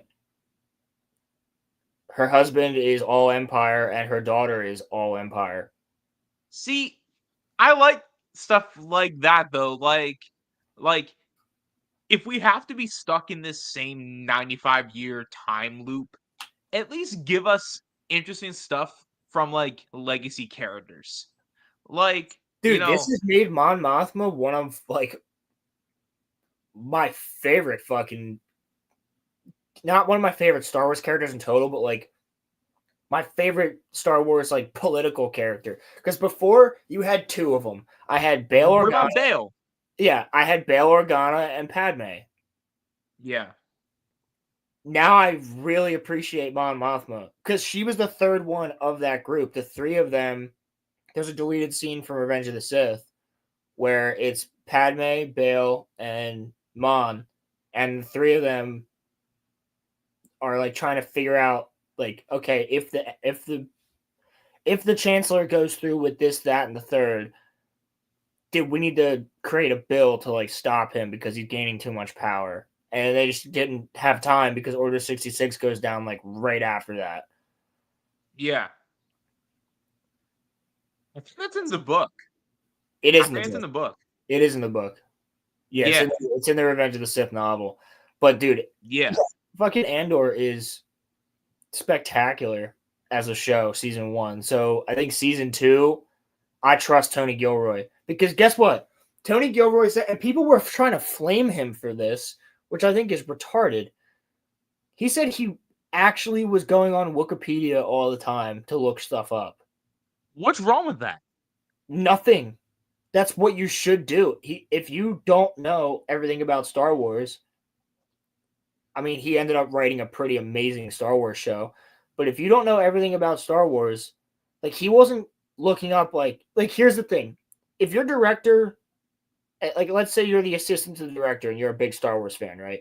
And the director goes, "Oh wait, I need to consult Wikipedia real quick. Who did Han Solo work for in A New Hope who he owed money to?" Like then I'm going to be worried about you if you don't know that the answer is Jabba the Hutt right off the bat. Right. But if you're looking up what type of container would they be using to grab this amount of things, and like what is the name of these specific credits called?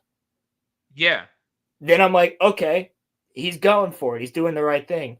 Oh yeah, like I don't expect everybody to know what a kyber crystal is.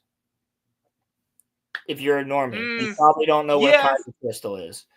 But if you're Tony Gilroy, who wrote Rogue One, included kyber crystals because they were very important, and you also wrote Andor, and you're looking at Andor and you're going, okay, well, like these specific shipping containers, like what's the company that the Empire uses the most for shipping? And like you just get the name on the side of the container. Like that to me, I'm like, It's the little things that's a that make good it better, use. though. That is a good You use of know? Wikipedia. Yeah. And, like, isn't that why it's there? Like, Yeah. It's there for that kind of stuff. Yeah, it's remarkably accurate. Yeah. And I think the thing was that, like, I'd rather Tony be looking at Wikipedia than the person in charge of Kenobi who had never seen Revenge of the Sith. Yeah, what the Like, fuck? Who hired Joby Harold? Who the fuck? What is that? What is your name, Joby? Fuck you. His name's Joby. It sounds like Obi. Hire that guy. Roland, I still don't understand that. He was in charge of Kenobi and he had seen the Revenge of the Sith. Maybe his most important movie for him as like a character. Yeah. Like, but so wait, did Tony Gilroy really get flack for going on to Wikipedia? Did he really? That's another thing they go over on EFAP. So they have the full Andor EFAP, which is great. Highly recommend listening to it if you're a fan of Andor. Mauler, Rags, Fringy, and a couple other people like really dive into it. A little platoon, he's great. Drinker loves it, and that's because they got Drinker to watch it. And Mauler was saying he's like, I'm still trying to get Gary and Az to watch it because it's fantastic. It's like an EFAP from like 2 years ago, but they did an EFAP on Andor, and then after that they did an EFAP on people saying that Andor isn't real Star Wars. Bruh. Basically, that boils down to it doesn't have lightsabers or the Force. So I'm going to tell you right now, that's like 70% of the EU. Yeah, I mean, I was about to say, like, there's really good stories that does not involve the Force or lightsabers. So then, like, is half of the Clone Wars not, Star Wars then because there's some episodes that don't have any Jedi in them?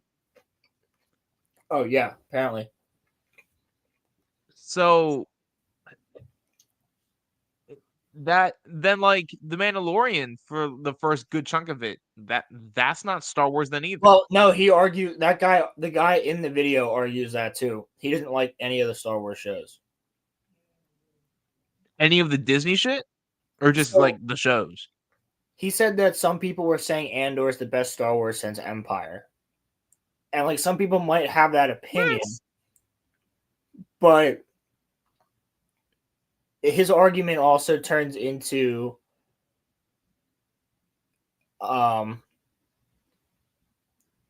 like, all right, well, the original 6 movies. Oh wait, no, the original 3 movies. And like it just he's like, but the original 3 movies, there's 6. And he was saying that without the Jedi, without it having the Force, Star Wars, it's not Star Wars. And I don't think that's true. And then he brings up Rogue One and how Rogue One isn't actually Star Wars because of those reasons. But at the end of Rogue One and in the middle of Rogue One, you have Darth Vader and Darth Vader using the Force. Yeah. He contradicts himself. Does he not choke out director Krennic, or were we not watching the same movie? Actually, we're getting Krennic in season 2. Really? Yeah.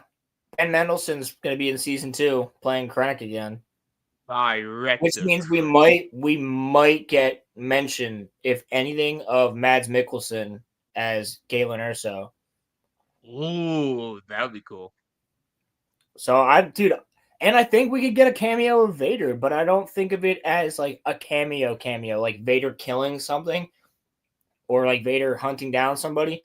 I think what would be cool as shit is if Andor and the like whatever crew he's with are in the middle of some op, and then they get word of like Vader's in the area or in the vicinity, and like we don't actually Yeah. see Vader, but they're like, we got to finish this the fuck up now. We got to get out of The here. looming like, threat of the- Vader would of just be Vader. enough to add tension into that. Yeah. Well, that's what I'm saying. Like, we don't even have to see him.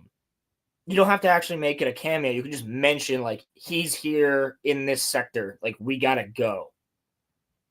Yeah. And like get their shit done and then dip. I also like the So idea. do it how Kenobi should have done it. Yeah. I also like the idea of having Partagas, the head of the ISB, in the show. Yeah. I also like the idea of Partagas and the rest of the ISB, where we see them all at the circular table, kind of like in A New Hope with Tarkin, where Vader's just standing there during the meeting. I would like that if we just had Vader just standing there. He doesn't do anything. He's just because there. As much as it would, I guess, be okay, I don't want AI James Earl Jones to talk, so I'd rather just Vader just like be there and not say anything. Well, yeah, because we would know as the audience, like, that's a threat. That Partagas is standing there with Vader behind him is a threat. And that whatever Andor is doing is warranting Vader's involvement with the information. And like, even though he's in everything now, whenever Vader shows up, he still has this presence that like still sends. Dude, as much as I dislike the Kenobi show, when he shows up and when he starts to snap necks, that shit puts like, goosebumps all over me, bro. Yeah, like, he walks down the street just killing civilians. I'm like, oh yeah, that's Vader. Yeah, that is the best scene in Kenobi. Yeah, because that's the most Vader that Vader has been in like Disney Star Wars. Yeah. No, but like I'm saying though, so you think in season 2 there's a chance of Vader, or do you think that it's likely? Dude, I think we get Tarkin. I think we get Vader. I think we're gonna get Palpatine. I think there's gonna be a Senate scene at some point. Because the Senate needs to because the Senate needs to be dissolved. And that is one of the first things that happens in A New Hope is Princess Leia, when she gets captured in the beginning, says like, I'm a galactic senator of Alderaan. You can't do this. And he's like, the Senate has been dissolved.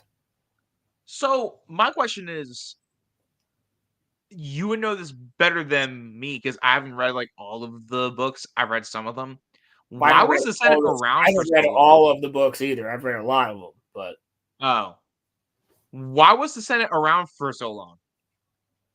Because it's why did Palpatine keep it around? Because he had to. It looked good. Oh, okay. And then he used the uptake in rebellion to basically be like, so many planets have rebellions on them at this point that we don't need the Senate. The military is just going to take care of all this, and I'm going to do it. Okay. And he just had the power to just like get rid of the Senate. He just dissolved the Senate because and some like a lot of senators voted on it. They were cool with it. What? Yeah. They were cool with the Empire because their planets had been prospering. That's how he did it. There's no need for a Senate if this guy's making all the right decisions. Yo, that shit would be scary though. Yeah. No one there to hold him accountable. So, you think that Palpatine will show up in this season then? Yeah, I think we're gonna get a scene of Mon Mothma in the Senate. Maybe even we might get Bail Organa. He might be in it too. That'd be cool. But that'd be cool. I think we're gonna get something with Mon Mothma and Bail, because Bail will probably. That's the other thing. Mon Mothma right now is doing all this on her own, but this has to lead up to Rogue One, which is like a week before A New Hope. So Bale's already part of the rebellion. So we have to get something where Mon Mothma's part of the rebellion. And people think that the Ghost Crew is going to be in it because the Ghost Crew escorts Mon Mothma away from the Senate when it's dissolved in Rebels. Okay, I mean, so if that's the case, that's the thing. Like Andor would get her to the Ghost Crew, and then the Ghost Crew would show up for a second, be like, "Thanks, Andor," and he'd be like, "You're welcome, Ghost Crew," and then like Mon Mothma would go with them. Wasn't he talking to? It's been a while since I've seen it. Wasn't he talking to Fulcrum or something in season 1? No. No. There's no Fulcrum. What show did Fulcrum get mentioned in? It wasn't Andor. Was it? No. But no, so I don't think it was. Isn't Fulcrum Ahsoka? Yeah. Right. So I'm thinking to myself, if Dave is in charge of creative, he might use the Ghost Crew as a way to get her in there for like, a half a second. You know what I mean? I don't think they knew her yet by that point. Oh, right, yeah. Unless it's or they think she's dead, because if it's I think it's season 2 that they do that with her. But if it's season 3, they think she's dead, because it's not until season 4 or the end of 3 that Ezra goes into the world between worlds and saves Ahsoka. So they think she's dead after season 2's finale. Yeah. And she should have been. Ahsoka should have died during Order 66. I'm just saying. Yeah, but for season 7, they couldn't have done that because of all that had happened since then. Dude, they could have. They could have, and it would have been actually really ballsy. But they How couldn't. would you justify that, though? Well, they couldn't kill her because they already had her in Rebels and they already had her in other shit. But like I'm saying, like if they didn't already have all those other shows, because George always thought that she should have died during Order 66. That should have been one of the reasons that pushed Anakin. Oh, so Because George wanted her to die? Yes, George always said that. He's like, yeah, you can give us like Anakin a Padawan, but she should die. So what they had her do was leave the Order, and then that was one of the reasons that Anakin started turning to the dark side. When in reality, George wanted her to die during the Clone Wars, and that was one of the things, because the Jedi would have fucked something up, and that would have caused her death, which would have made it. Yes, either that, or she leaves the Order and then dies during Order 66, which would not have pushed Anakin, but Anakin would have been thinking about her as well as Obi-Wan during Order 66. Man, we can never get anything good, can we, bro? No. Ahsoka season 2 is gonna have Obi-Wan in it, though. You think it will? It's basically confirmed. In Andor? Season 2? No, Ahsoka. Oh. Because the little girl who plays young Ahsoka and Hayden are both in it. And then people are saying that Ewan McGregor's been spotted on set. The last time that we streamed, you and me both said it, but I'm going to say it again. Scrap everything. Except for Andor, you can leave that. But scrap everything else. Just make a live-action Clone Wars movie, bro. Like, yeah, dude, that little girl that plays young Ahsoka is way better than Rosario Dawson. She's good, bro.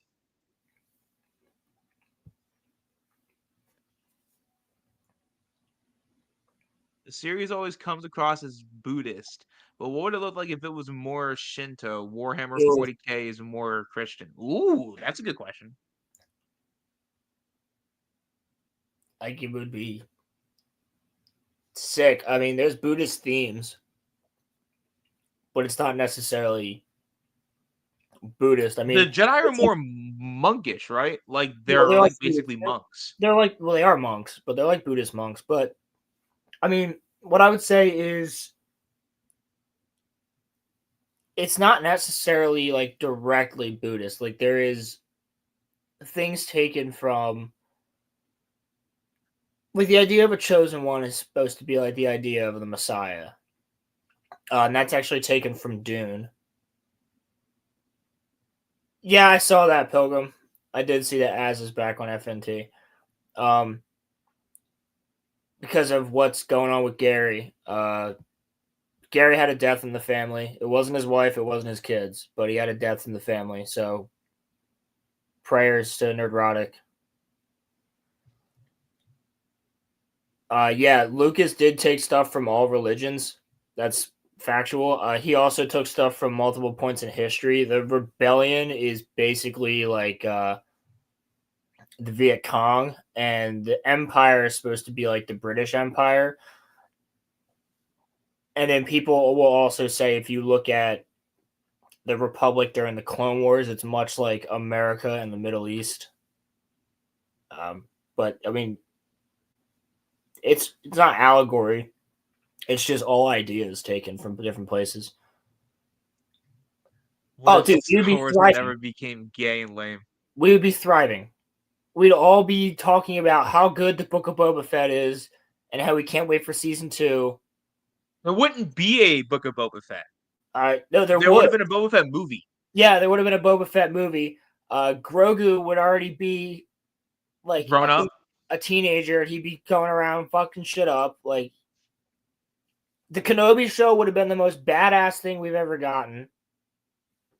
Oh, bro. Yeah, Keanu would be Revan. We'd have a Darth Bane movie. No, see, honestly, I could live with Grogu. I could accept him. I could live with him if they did it right. Yeah. If Star Wars never was lame and gay, then we wouldn't have the sequels. We'd be talking about how badass it was when Luke Skywalker pulled a Star Destroyer out of the sky with his fucking fist. Or that fight with We'd be talking about how great the villain was how great it was when Kylo Ren turned to the light side and Rey turned to the dark side, and then they end up killing Rey at the end or turning her back. And the villain. Or we talk about how sick Talon was. Yeah. Or we talk about how sick Talon was. We'd be talking about how Maul's actually involved in all this, or how Snoke was the best villain Star Wars has ever seen. Crimson, you stole that from your brother. Turn Grogu into guacamole. Oh, man. See, in my perfect timeline, they do George's sequels. Yeah. There are still sequels, but they do George's. Luke Skywalker and his Jedi Knights versus Darth Maul, Talon, and the Shadow Syndicate. Like, yes. You not do that to start with. That's so cool. That's so cool. Nah, man. The sequels are worse.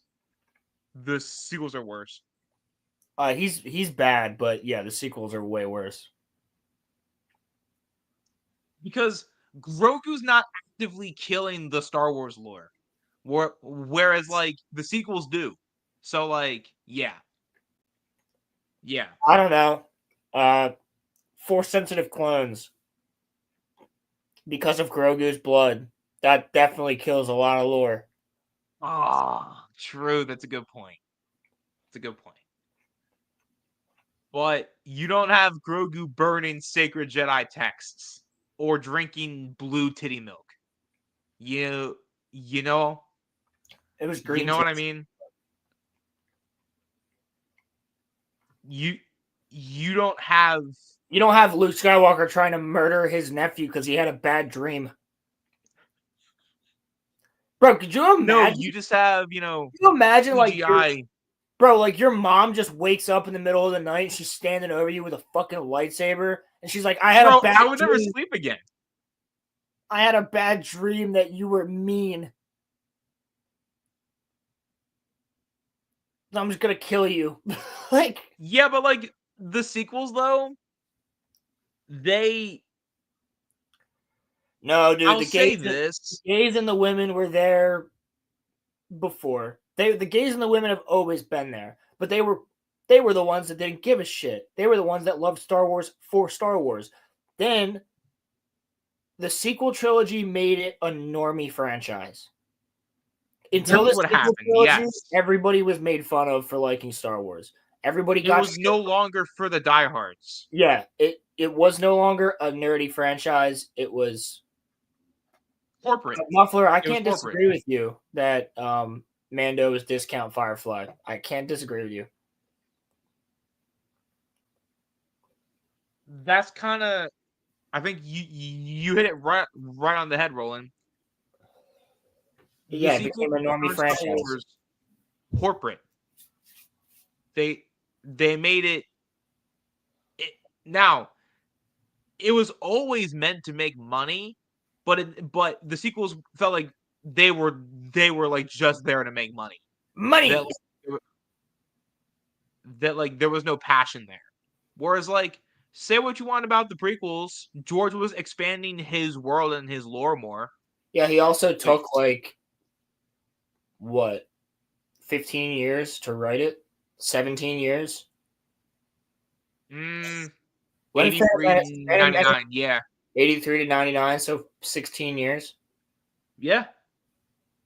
Yeah, not what, 10 years? Bro, Force Awakens is going to be less 10 than years that. old this year. Less than that, because Disney didn't acquire it till 2012.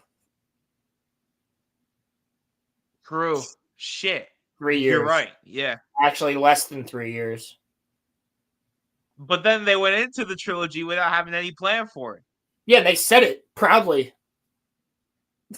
They were proudly like, yeah, we're just going to hire another director for the next one, and he's going to get to write it.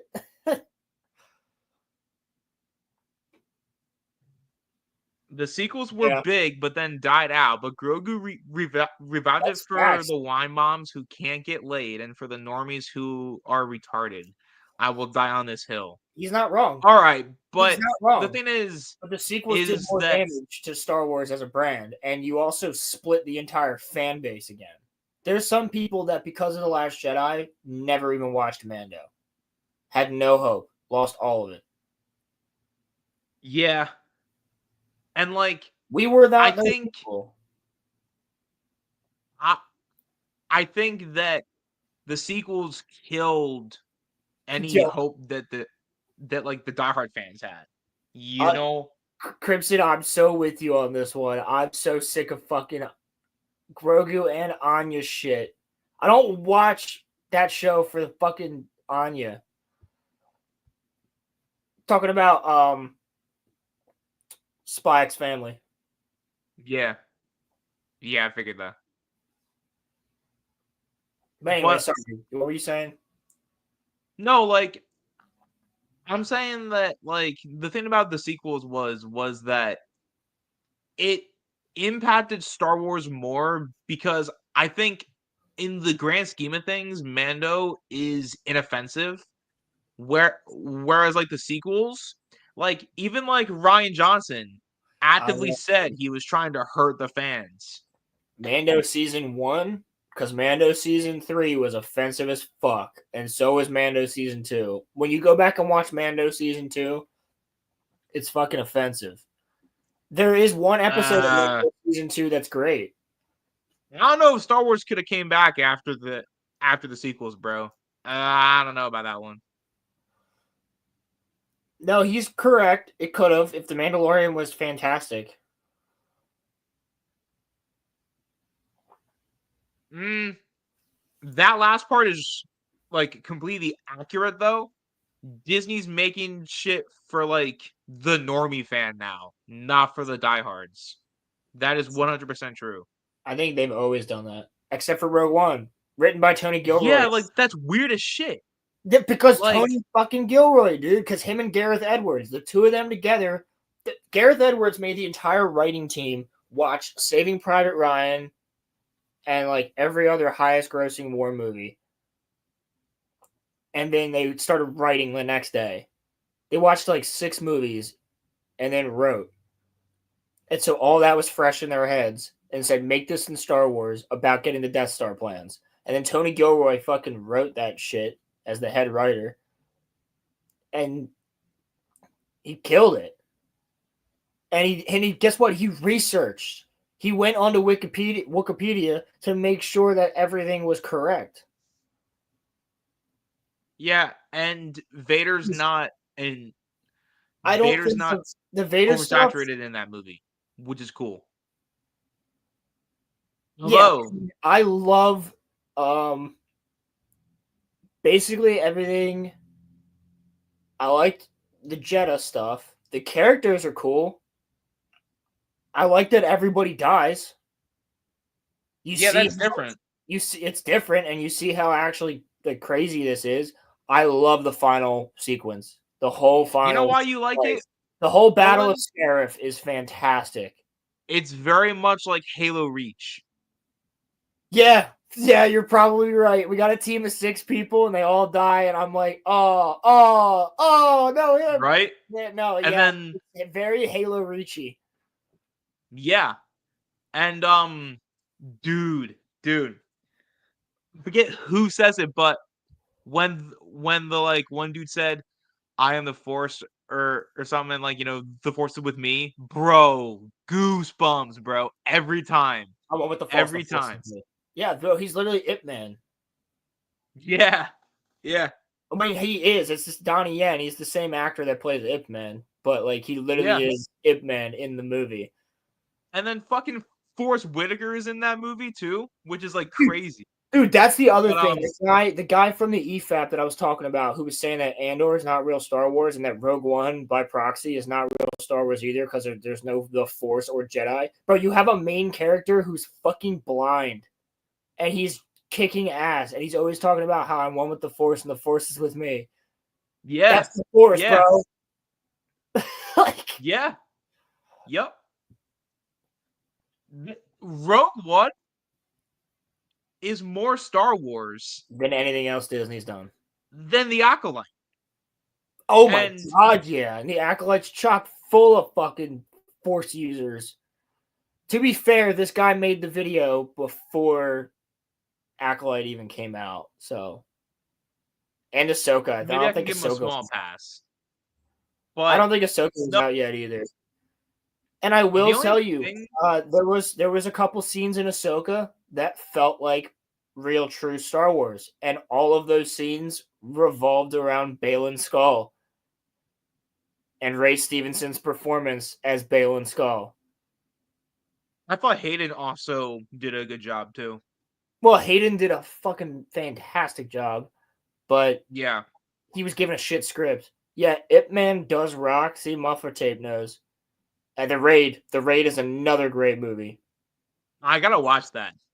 I've never watched that. Yeah, it's the guys Conja Club. Not Conja Club, the other ones. No, yeah, it's Conja Club. Tell that to Conja Club. Like the group of all the fucking Asian dudes. They're all from The Raid, which is a great movie. It's pretty brutal, but it's really good.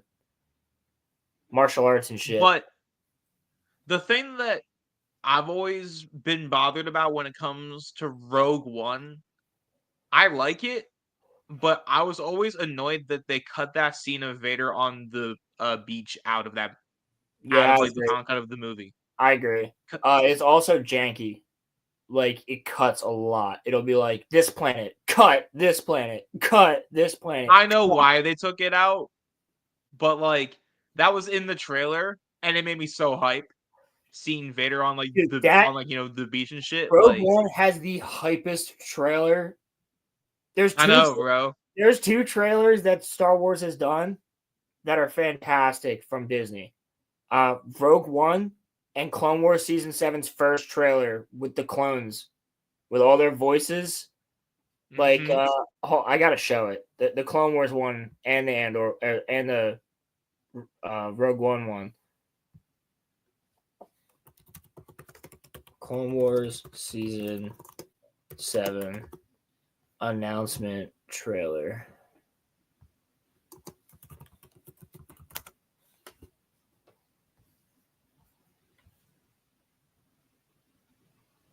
Is this it? That's the one where it's like all in like the red. Like the font is in red.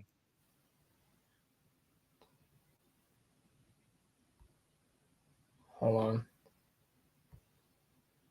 Yeah, dude, this trailer is so good.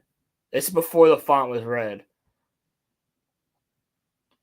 This is how you do, and then you know what pisses me off? We got 4 episodes of the stupid ass lesbian sisters, the Martez sisters. Fucking hate that arc sucks balls. It's terrible. That arc was like a quarter of the season. Yeah, that arc was a third of the season. There's only 3 arcs. Yeah. It's the Bad Batch, and then them, and then the Battle of Mandalore, the Siege of Mandalore. Yeah, but like the Siege of Mandalore is sick as fuck though. Yeah, there's a lot of good episodes in the Siege of Mandalore. But this trailer, dude, so My name's good. Rex, but you'll call me Captain or Sir. War does not come with a guarantee. No soldier gets the promise of safety. Our designation is Trooper 27-5555, sir. We call him Fives. I'm Heavy. This is Echo. I'm Commander Cody, your new boss. Sir, yes, sir! Looks like we got ourselves a batch of shinies, Commander. Look around. We're one and the same. Same heart, same blood. Your training is in your blood.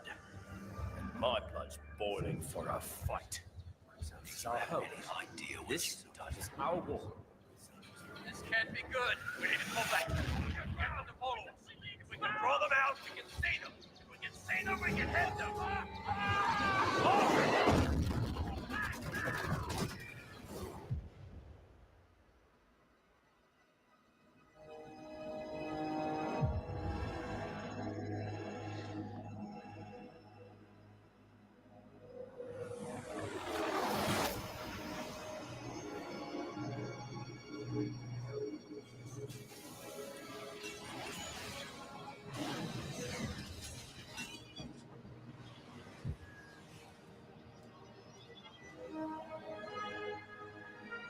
Bro, this was hype when I saw it, bro. Seeing Anakin. Yeah, bro, this is the shit. I remember when this came out, bro. You texted me. You were like, Clone Wars is saved.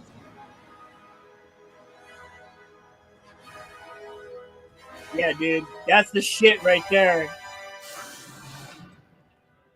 All right, Rex. What's so important that you brought us all the way back here?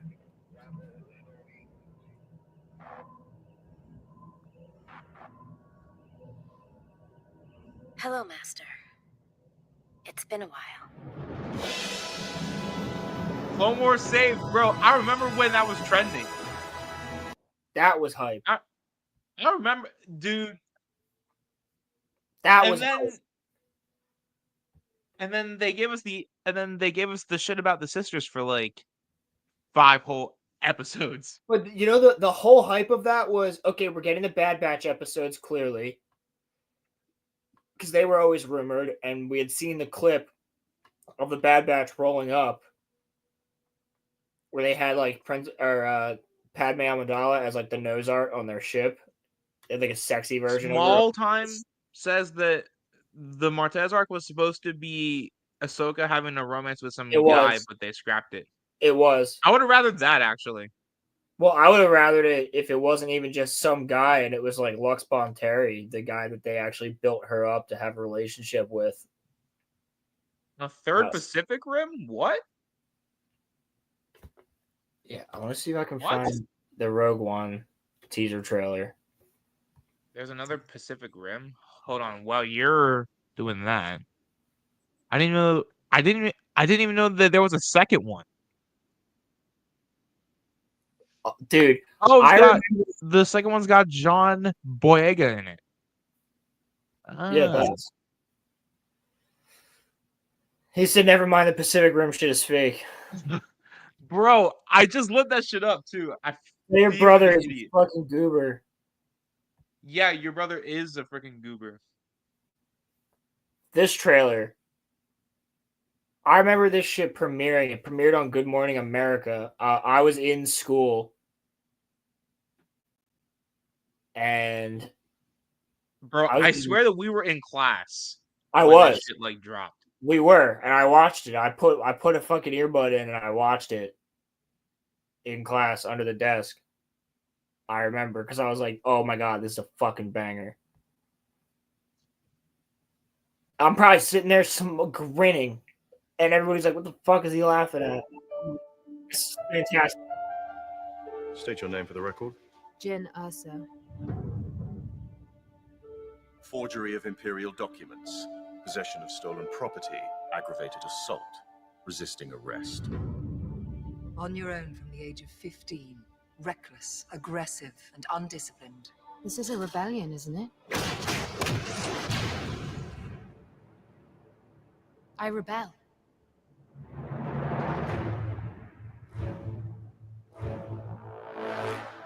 We have a mission for you. A major weapons test is imminent. We need to know what it is and how to destroy it. Dude, just clear. Already. That sets up enough. Yep. Like this trailer is so good. It doesn't tell you too much, but it tells you what it's about.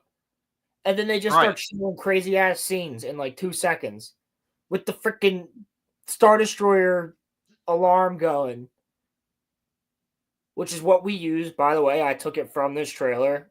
That sound of the alarm is what we use from the beginning of our podcast. Yep. Iconic. Sir.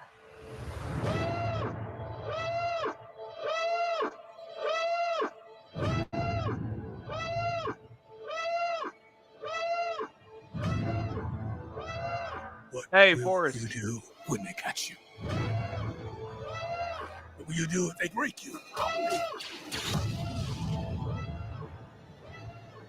If you continue to fight?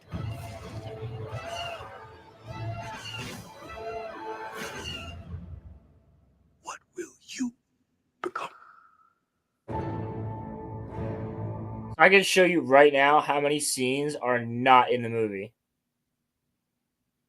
Probably like the last half. No, like, this is not in the movie. Them running through the facility, and then that all the stormtroopers running. That's not in the movie. Krennic on the beach. Krennic on the beach. That's not in the movie. And this sequence right here, where she has the plans, and they're booking it across the beach with a ton of rebels. This is also not in the movie. Neither is this. No, it's not.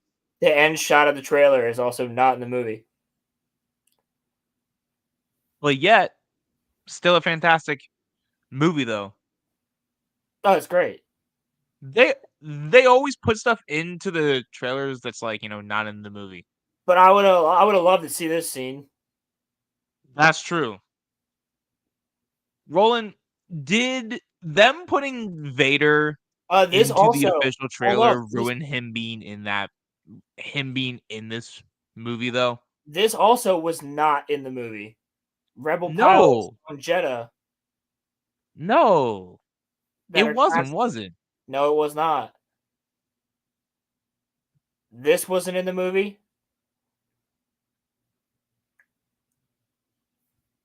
It's a lot of stuff that's not in the movie.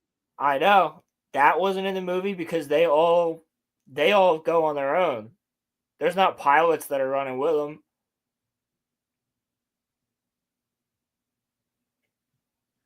Mon Mothma's in the movie. This is all in the this is all in the movie.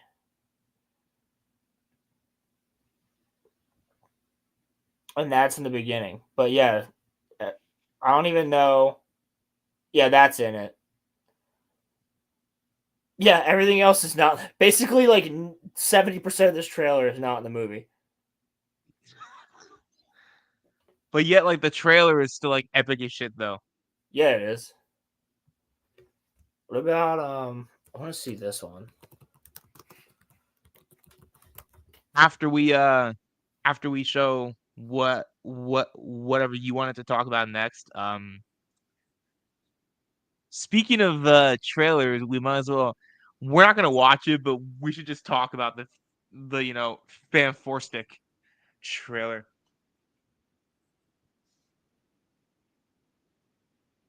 They should have had Forrest Whitaker in the movie longer. True, bro. He should have. He should have been in more scenes. I liked his character.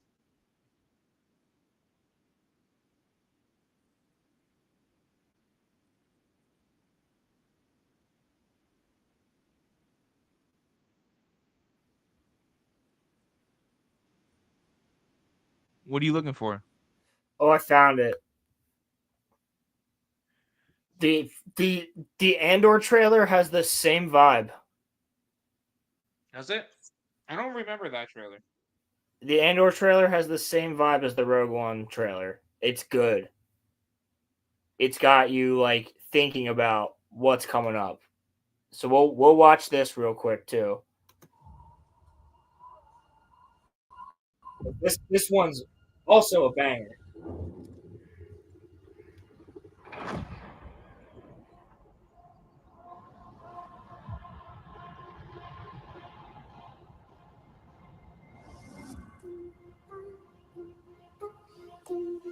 To steal from the Empire? To just walk in like you belong? They're so proud of themselves. So fat and satisfied. They can't imagine that someone like me would ever get inside their house. Cassian Andor. The Empire is choking us so slowly. We're starting not to notice. What I'm asking is this. Wouldn't you rather give it all to something real?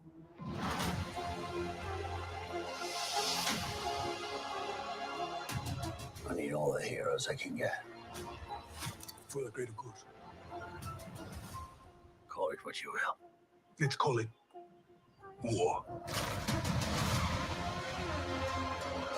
There's fermenting out there, son. Pockets of fermenting. You're in my net. Are you a fish? Or are you a thief? You're slipping. I'm not slipping. I've just been hiding for too long.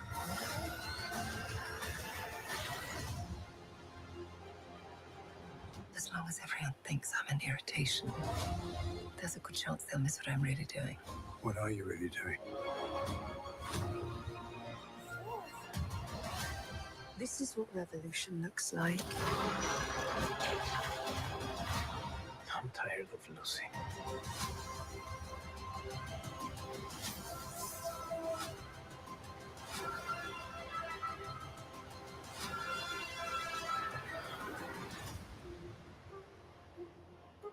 Bro, that trailer was fucking hype. Dude. And the show delivered. It's a shame that no one watched the show when it came out, but like I don't blame them though. Like it's cuz we had been getting so much shit that like no one wanted to watch it. I can't blame them. Andor should have came out first before anything else. That way people watch it. I agree. Because you could have no, here's the thing. You could have Mando season 1 and then had Andor. Yeah. Yeah, cuz Andor, oh god, bro. That Andor is that incredible. show is exactly the same, and that show came out after Rise of Skywalker. Everybody was on it. Everybody that would have brought Star Wars back. Everybody would have watched Andor. Yeah. Because it would be the first Star Wars thing after that. And people would have seen that trailer and been like, okay, I'm hopping on. But because it came out after Book of Boba Fett, everybody's like, what the fuck is this shit? Yeah, people were just off of the Star Wars train. So they probably looked at that fantastic trailer and they were like, nah. It's kind of like how it's kind of like how like Multiverse of Madness had like a cool trailer, but then like the movie itself was like mid as shit. But like I probably wouldn't have thought that like the trailer was like good if there hadn't been mid MCU. Small Time says Disney sent out an email today saying that for their streaming services that ad-free subscribers will start to see some ads. What? That's crazy. That brings me to something. Let me pull this up. Oh God. Okay.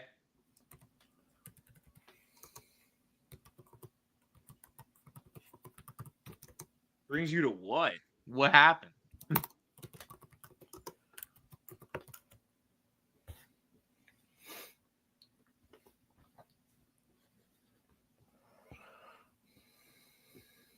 Let me find it from the right source.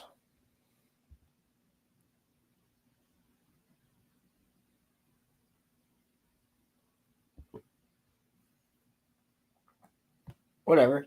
Yahoo Finance works. Yahoo Finance. What a fantastic source. Could be worse. True. But I mean, Star Wars Theory's already made a video on this. Other people have already made videos on this.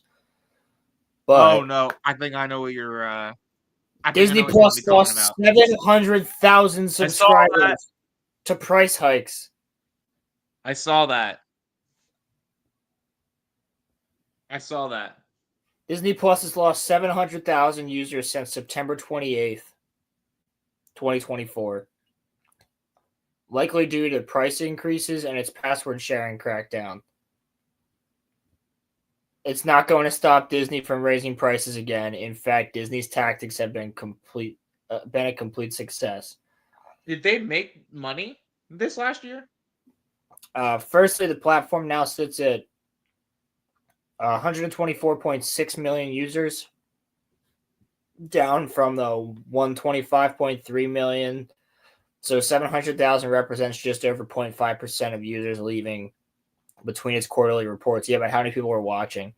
Meanwhile, those prices, which saw Disney Plus with ads go from $7.99 to $9.99, and the ad-free ridiculous going up to $15.99 from $13.99, represents 25% and a 14% hike, respectively, for each tier.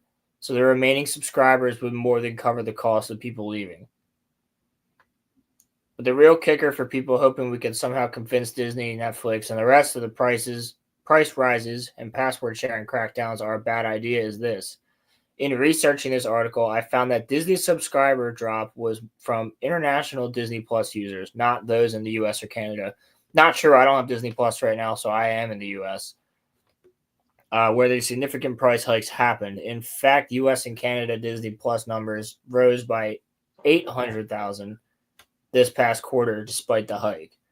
So according to Disney earning report, in the US and Canada, Disney Plus went from making an average of $431.2 million a month to $453.83 million. And overall, it went from $902.16 million to $940.73 million per month. Holy shit. All this to say is, as loud as we all are about hating the price hikes and not being able to share our passwords for free, companies are incentivized to keep doing it because financially it's clearly a successful strategy. So even though Disney is expecting to lose even more subscribers, yeah, but here's the thing. I will finish this. Lose more subscribers by its next quarterly report. Don't expect it to change the course of anytime soon. And as much as I hate to say it, expect 2025 to include plenty more price hikes across the best streaming services and more password sharing crackdowns too. So one of the things I will say about this honestly, they're spending way more on the projects. So yes, Disney Yeah, Plus that's true. may therefore be making money, but the projects on Disney Plus are not.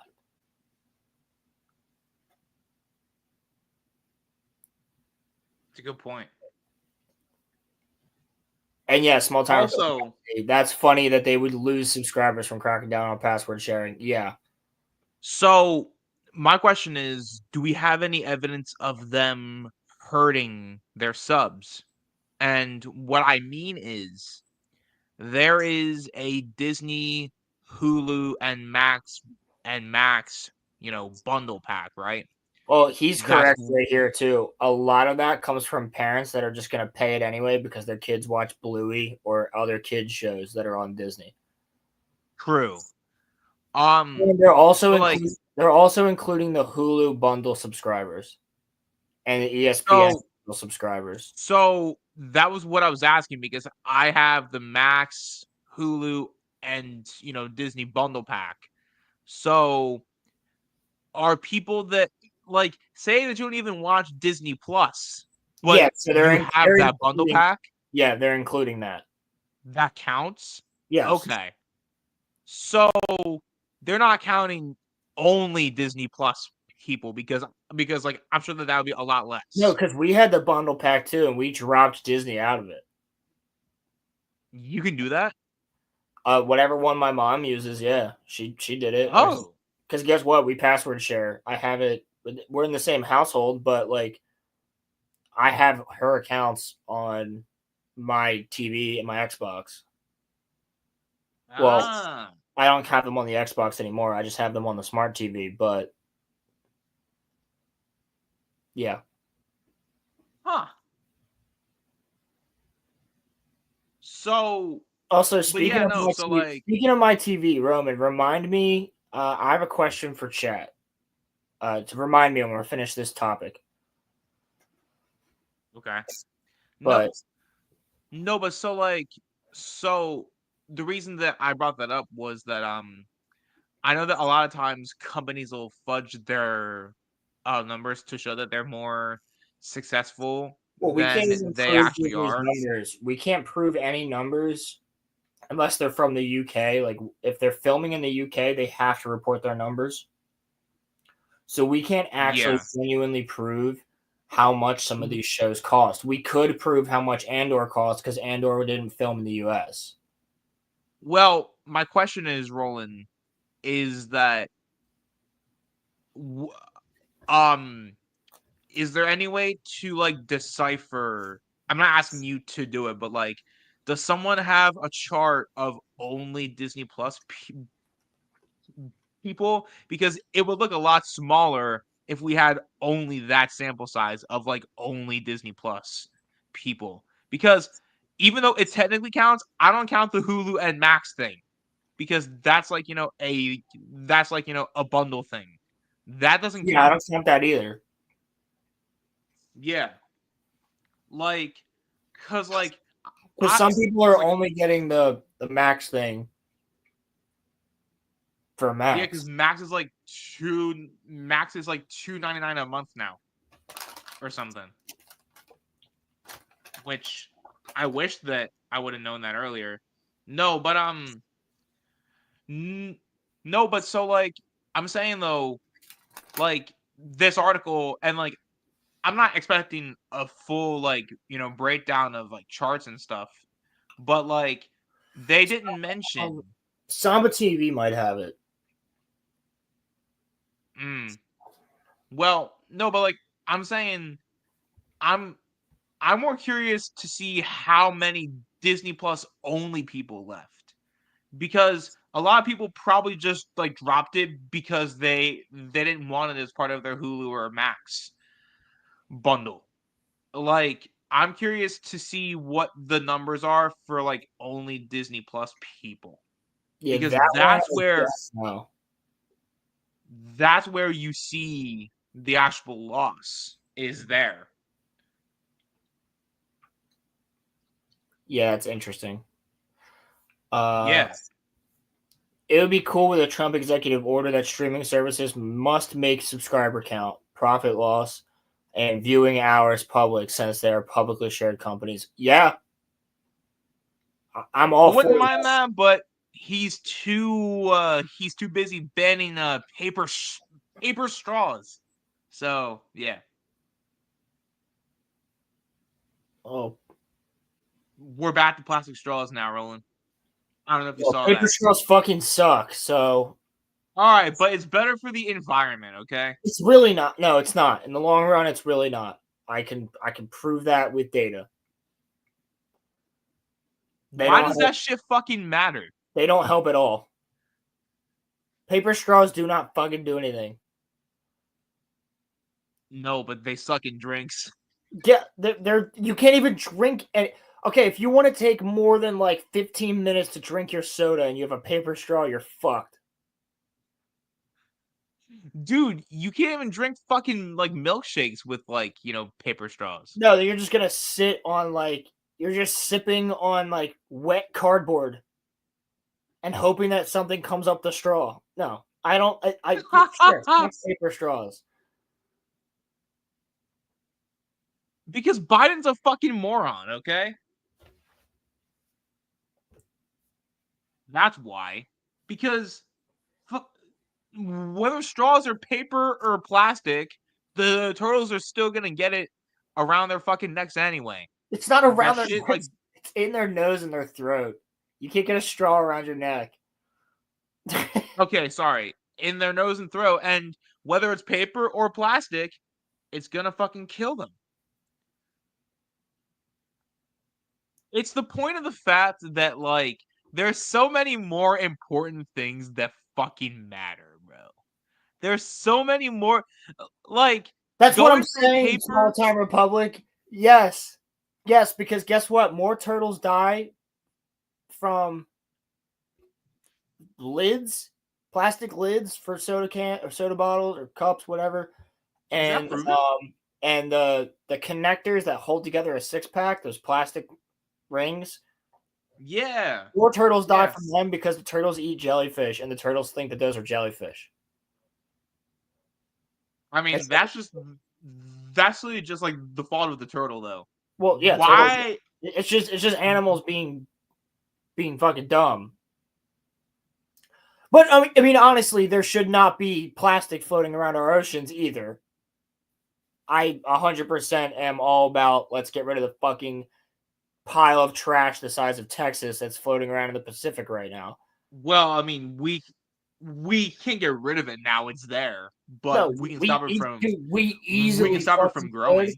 If everybody worked together, we You could get know, it done but- within a year. We could literally get it done within a year. But we don't want to burn it because that's the problem. Well, you burn it? No, you don't burn it because you're loading a ton of carcinogens into the. So that's the problem. We don't have a way to get rid of our trash without fucking something up. Yeah, I mean, but I don't know if you know this, but I'm an environmental science major, so like that's why I can tell you every time somebody comes out from our government and talks about the environment, they are very rarely correct.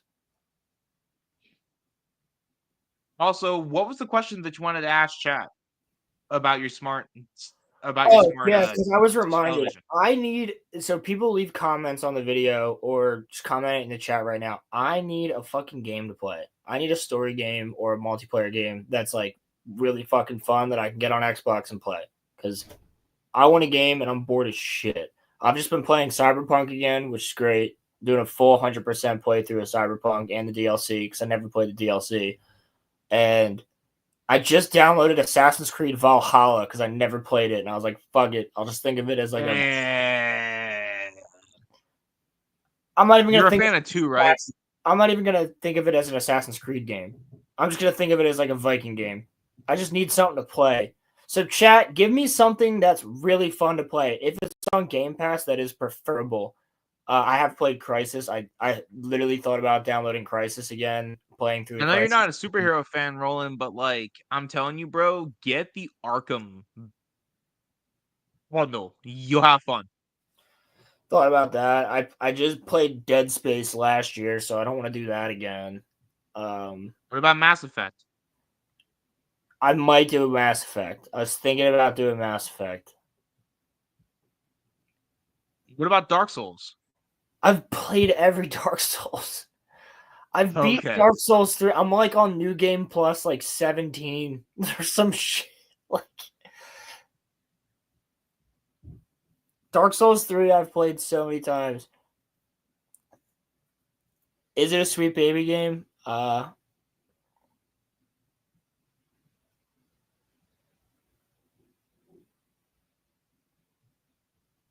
of Exiles 2. I think it is. Hold on.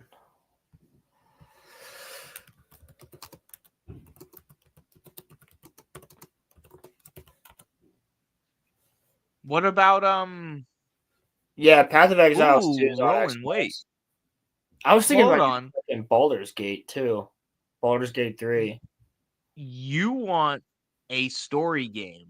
I want something I Something can that you can immerse play through. myself in. Dude, fucking play Prototype. I Did thought you ever play that? Prototype was a PlayStation exclusive. No.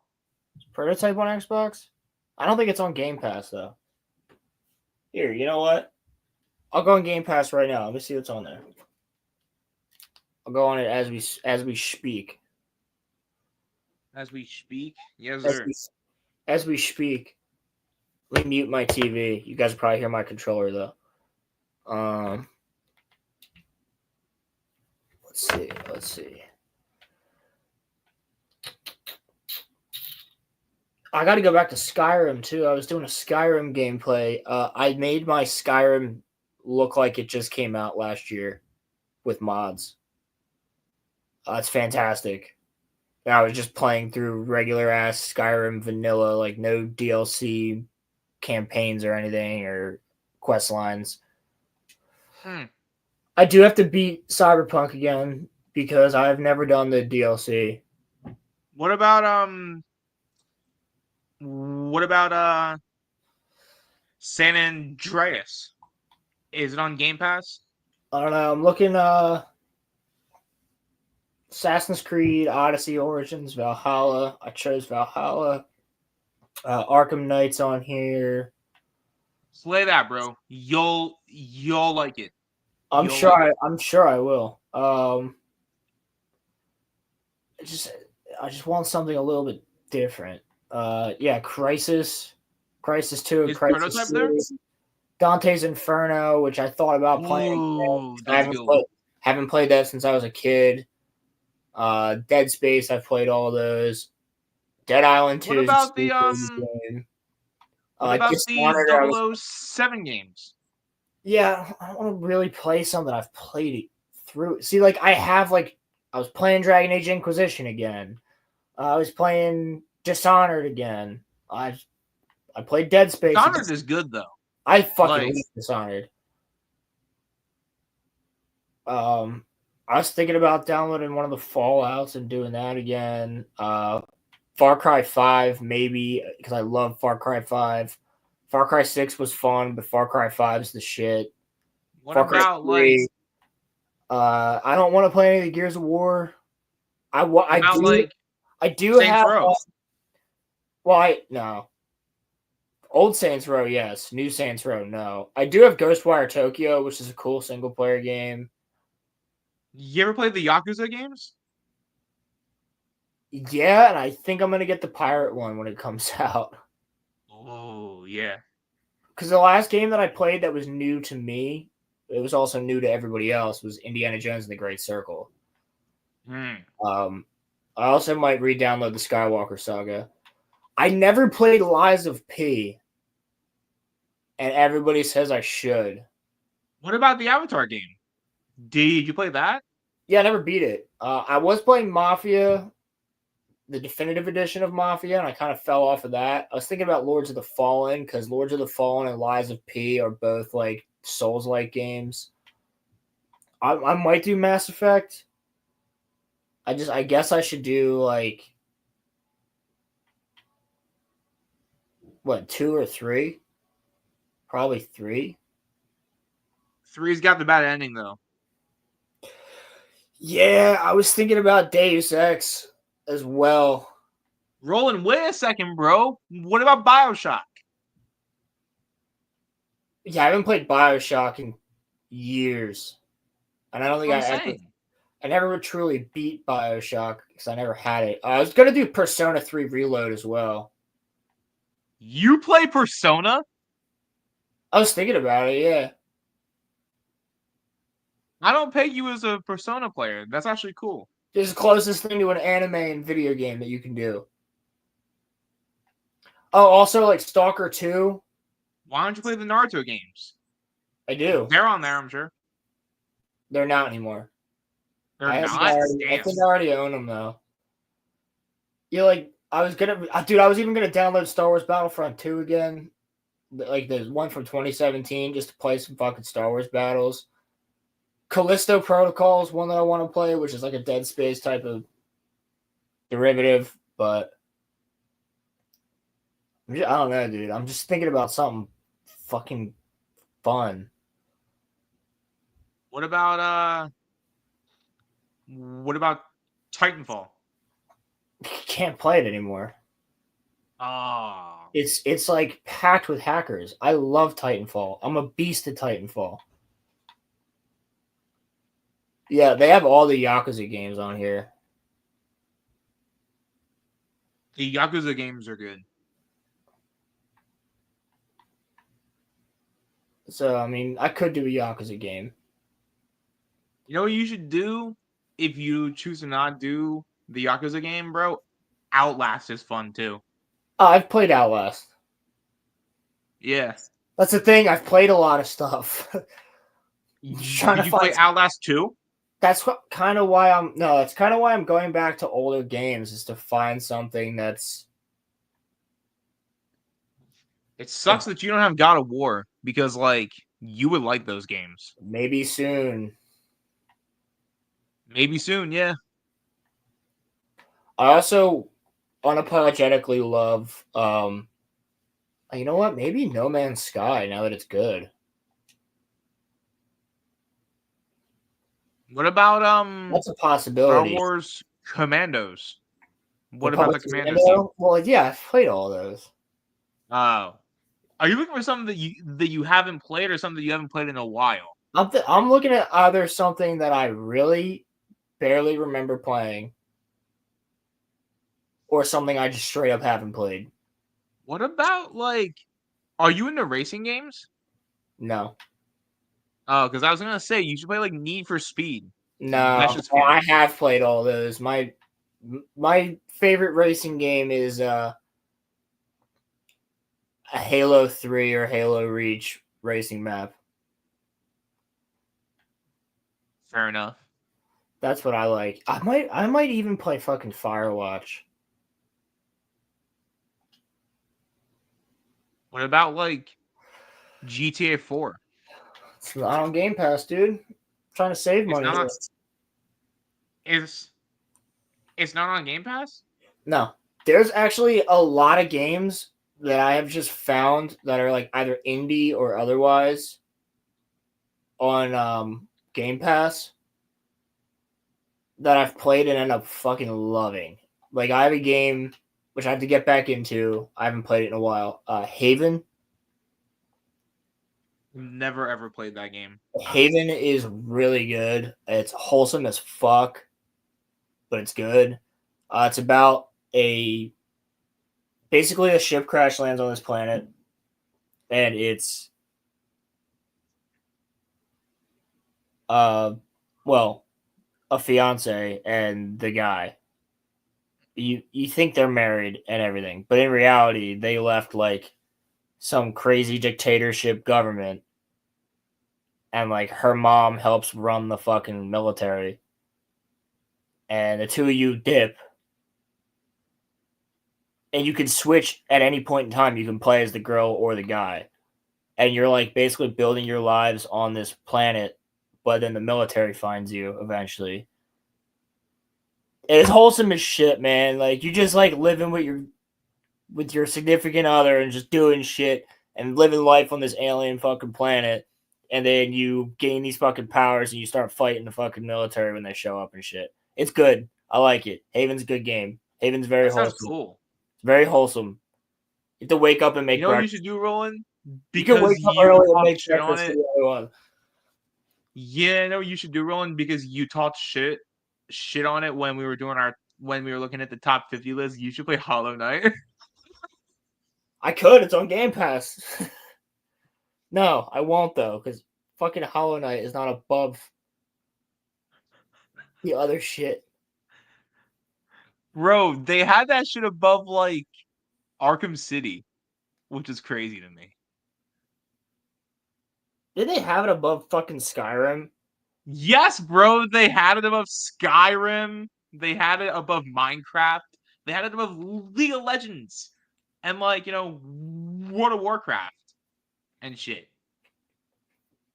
Fucking Hollow Knight. Like Hollow Knight can't be that good. Like, it can't be better than League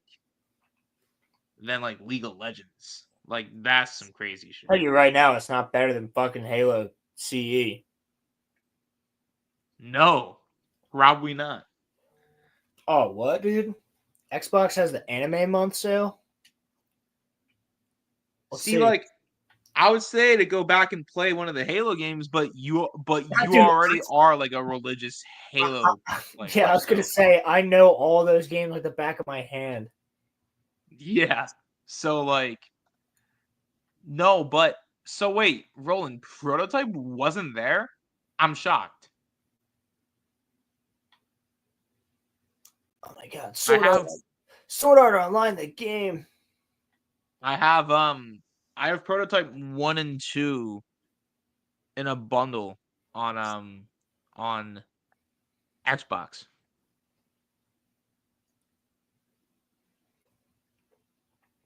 What the Prototype was basically like Infamous, but like for Xbox. Infamous, I think if you ever got your hands on that shit, you would actually like it too. It's cool. Demon Slayer, Dragon Ball. They don't have any of the fucking Naruto Ninja Storm games. Damn. On the anime sale. Is there an Attack on Titan game? Yeah, but I don't think it's on here. Yo, what?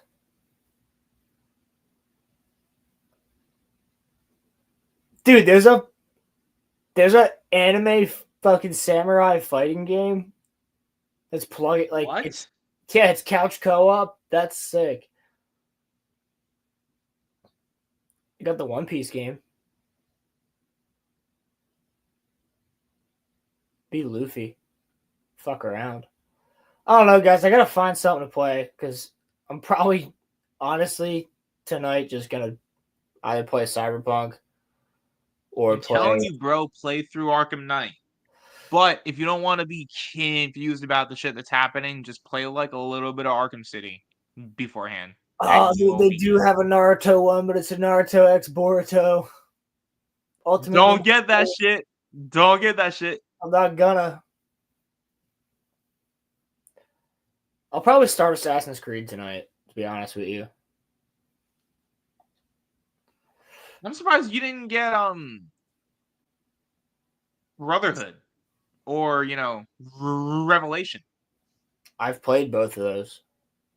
I have those on disc for the Xbox 360, I'm pretty sure. You have the Ezio collection, right? No. Oh, no? No, I didn't get it. Because I thought they were going to be remastering. I thought they were going to be remastering too. They didn't remaster anything. They just put all the games on cross-plat. Like, there was no point. I'm not going to pay for that. I have 2 Brotherhood and Revelation on one disc. It's all in like one disc. Well, 2's the shit. Black Flag, I would buy if they remastered Black Flag. Bro, if they remastered 3, I will buy 3 again. That shit was cool. 3's good too, but Black Flag's better. Black Flag is better, but 2 is better than Black Flag. Dare I say? No, I agree. Oh, I agree. Because like I know a lot of people swear by Black Flag, but 2 is better than Black That's Flag. because Black Not Flag. by much. That's because Black Flag is the best pirate game. Yeah. It just happens to be Assassin's Creed. But 2 is the best Assassin's Creed for being Assassin's Creed. In my 2 opinion. is Brotherhood, the only thing I don't like about Brotherhood, because I consider 2 and Brotherhood to be basically the same game, because it just continues like right after it. Right after 2, Brotherhood starts. Because 2 ends on a cliffhanger. Yep. And Brotherhood, the only thing I have a problem with is when you beat the final mission, you can't do anything. Yeah. You're done. Like, game just ends.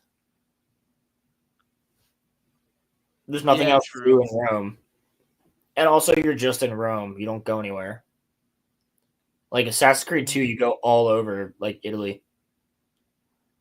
Revelations is cool, though. That I only one is played a cool Revelations once. Also, 2 has all the great character development for Desmond. Yeah, and 2... So does Brotherhood. Doesn't he die he dies in 3. He dies in 3, I think, right? Yeah. When does Lucy betray them? Is that in 3? Or is That's that in 3. Revelation? That's 3. Okay, yeah. I'm pretty sure. The thing that I hated about 2 was Assassin's doing Creed all this used to shit be about so getting, good. like... Assassin's Creed used to be so good. I don't know what happened to it, bro. I don't know what happened to it. Assassin's Creed was the Ghostbusters 2016 of games. It was like the first series that was loved to just die. I mean, it's not even dead. Like, they're still making them. It's just a zombie. Yeah, like they're not what they once were. No, not even close. The thing that I didn't like about Assassin's Creed 2, the only thing, is that you spend all that time scanning the symbols and then doing like the freaking like puzzles and shit about like, you know, the portraits and shit, and then you have to like do all that shit to reveal the truth, and then it's like a 40-second video. You do all that shit for like a 40-second video. Oh, you're talking about the whatevers. The starts with an N. No, keep wanting to say Nosferatu. Nostradamus. Yes. The Nostradamus puzzle. Yeah. Yeah. It's like the same thing in Black Flag. Like you go through all this shit to get the Mayan armor that you can get. It's bulletproof, and then it basically just makes the game like boring because nothing can hurt you except for explosions. Yeah, but like I'll say, but it's hard as fuck to get all the Mayan delays to get it. As I didn't get it to the end of the game. As someone who loves Batman Arkham City, Assassin's Creed 2 might have like the best story in gaming besides like Halo 3. Like Assassin's Creed 2 has to be up there. It's a really, really great story. I mean, it's long too. Yeah, but like people that say that things are long, like people have said The Lord of the Rings is, you know, too long. It doesn't feel like it's 4 hours though. No, not when you're watching. Like, right. Like, what? I was do you want the movie to be like 45 minutes? I was invested. That would be boring. In Assassin's Creed 2. I was so invested in everything going on. Same with Black Flag. Black Flag's pretty fucking long. Yeah. There's multiple parts of that game where it feels like you're getting towards the end, and it's not. Like One Piece. Yeah, Assassin's Creed 2, when you are going to stop when you're going to fight the Borgia, like you feel so accomplished once you're like getting ready to fight him. Yeah, 2's where you get the apple, right? You get the apple and you who's where you get the apple at like the very end, I think. No, that's Brotherhood. Is that? Yeah, Is because that you Brotherhood? kill the Pope. Yeah, it's Brotherhood. You fight the Borgia at the end of 2, right? No, the end of 2 they show up. So Right. Ezio's Right. city. Right. Yes. The city that his uncle runs. Yes. So in 2, and then that you kill the Templars. that leads right into killed Brotherhood. Yes. You kill the yes. Templars that killed your father and brother in 2. Yeah. In 3 or in Brotherhood, it's you end up with the apple, and then you can walk through the courtyard, and you're holding the apple. You're just sucking people's souls out, like as you walk past them, it's just burning people. Yeah, bro, that shit's fucking awesome. I actually did not really like the whole way they did like ancient civilization shit in Assassin's Creed. Yeah, but it was like the I just way that like, I I see just it. like doing the game. I like being an assassin versus the Templars, but like I don't need magic abilities and shit to just kick in. That's literally like my whole thing, bro. That's why I didn't play the one about the Spartans, Odyssey. That's why How you fuck up the Spartan one, bro? I didn't play Assassin's Creed Odyssey because he has a magical fucking spear and he's actually like part of the mythic gods. And I know in Valhalla, you go to Valhalla at one point, and it's like, all right, I'm just gonna play this game because I want a Viking game. I'm not gonna think of it as a Assassin's Creed game. Right. And but Origins then when you go back into the real world, though, you'll kind of be like, shit, this is part of, Assassin's Creed, though. Well, Origins, I never played. I never finished Origins, the Egyptian one, because I was kind of hype on that, and then I never played it because I couldn't get off the fucking camel at one point. The game was glitched. You told that story so many times. Because I hate it. I was so mad. I remember, I think you saying that, like, you were hyped for that game, too. Dude, I was going back to the fucking checkpoint. I was doing everything I could possibly do to get off this fucking camel, and I couldn't do it. And then I like, you know what you're supposed to do? There was no buttons. I pressed every button. I did every single like button combination possible. I could not get off this goddamn camel. The game was glitched. People had the same problem that you had. Apparently, you're supposed to use both of your joysticks and push them forward at the same time. Yeah, that's retarded. Apparently, that's what you're supposed to do. That's stupid. Yeah. Just literally make it press X, get off camel. Like, what's so hard about that? But no, do you know what's in? Do you know it's an underrated Assassin's Creed game? Unity, bro. No one ever talks about that. That one is underrated as hell. Right? Unity is good, bro. Unity is the one with the French Revolution, right? In France, yeah, that's where they brought the multiplayer in, but it was broken. Like you could invite your friend and you guys could run around France doing like Assassin's Creed shit together. Yeah. Yeah, I like Unity. I actually did like Syndicate. I liked Assassin's Creed Syndicate with the brother and the sister. You liked Syndicate? Really? Yeah, dude, in England with the brother and sister. It wasn't that bad. I liked being able to switch between them. But then they had a really cool DLC where the sister gets murdered, and she gets murdered by Jack the Ripper, and you have to hunt down Jack the Ripper. Yeah, I mean, I guess that's okay, yeah. Which is kind of cool. But I think the one game that everyone's not, like, underrating, but, like, I rarely ever hear anyone talk about the first game. Assassin's Creed 1. There's nothing to say about it. Everybody knows it was good. Altair is badass. Yeah, Altair's the shit, dude.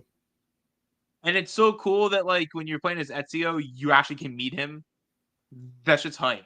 Ezio Auditore Avenici. De Frenzy. Yes, sir. No, bro, Leonardo. Leonardo is my favorite character. Bro, that was my favorite part, is that you're, like, homies with Leonardo da Vinci and Machiavelli. Yeah. Like, that's dope. And you get to see my friend Leonardo working on like the Mona Lisa. Yeah, it's cool. Well, he also makes the world's first tank. There's a whole mission about that. He makes you a flying The world's machine. first plane. Yeah. Ezio Auditore Avenici de Frenze. It's the man. And then Ezio's the shit, dude. Best character. Him and then he marries the chick from Revelations, I think. Edward Kenway as well is the shit. Edward is all right, but Roland, Edward or Connor though. Edward's better than. I like Connor, but Edward's cooler. Fair enough. Fair enough. I like Connor, but I don't think that anyone will compare it to. I like Connor because he's a Ezio, Native though. American, and I think that's really interesting. That he's like a Native American, half Native American, and I like the whole revolution thing. Like that was fun, but Edward Kenway is the shit. Being a fuck like going through becoming a pirate captain, hanging out with Blackbeard, like, and that game's pretty historically accurate to what happens with like Nassau. And just having like Edward Kenway be one of the members that builds up Nassau, and then Nassau gets attacked by the Spanish, I think. Yeah, it's the Spanish. It's good. It's good storytelling. Watch Black Sails. Anybody who likes pirate history, watch Black Sails. Black Sails is fantastic. You need a show to watch right now, watch Black Sails. It's on Netflix, all 5 seasons.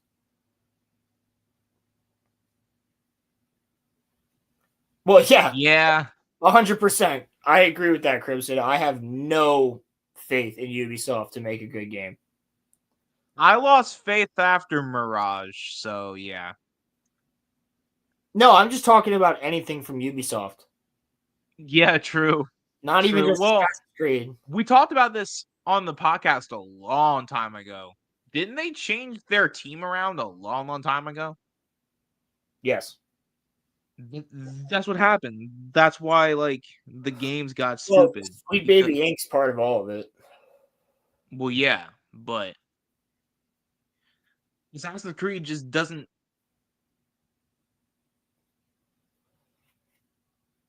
Mirage was one that.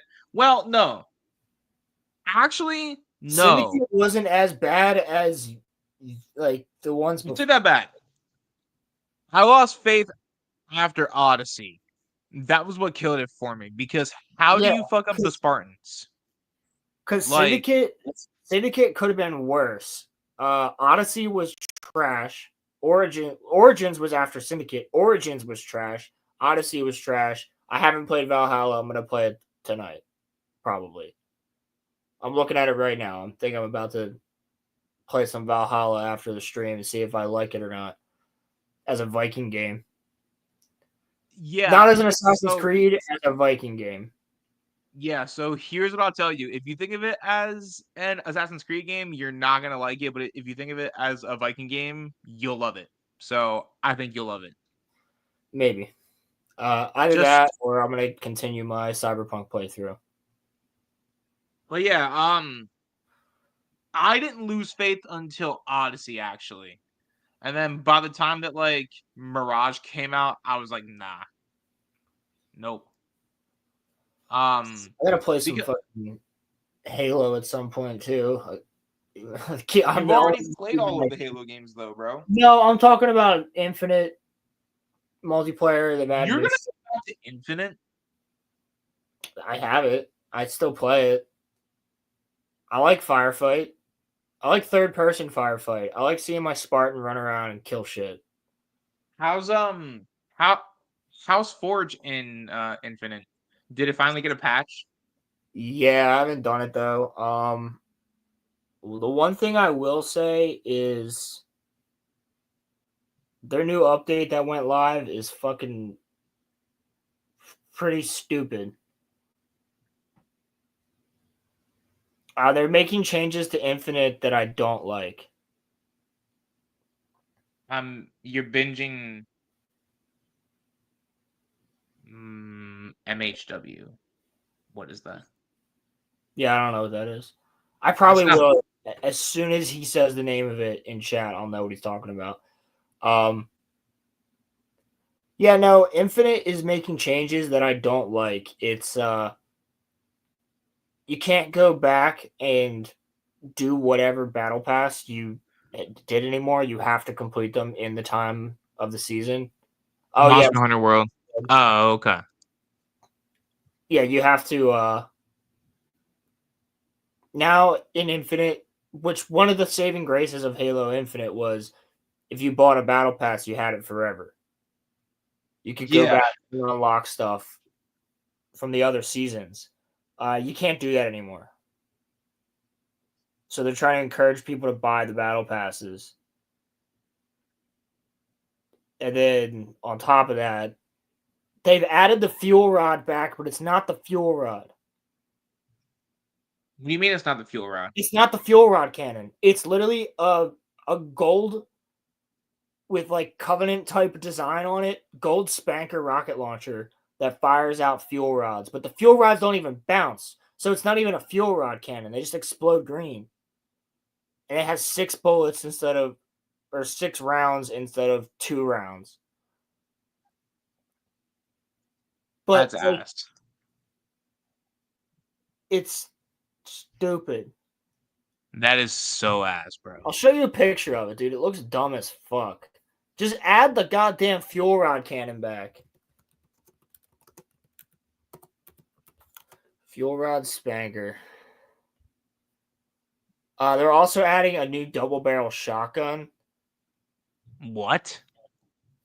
And they made the old shotgun, like the bullpup shotgun that's in it, the bulldog.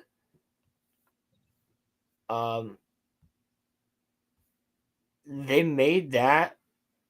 It has to be a 2-shot kill now, so I don't know how that works in Infection.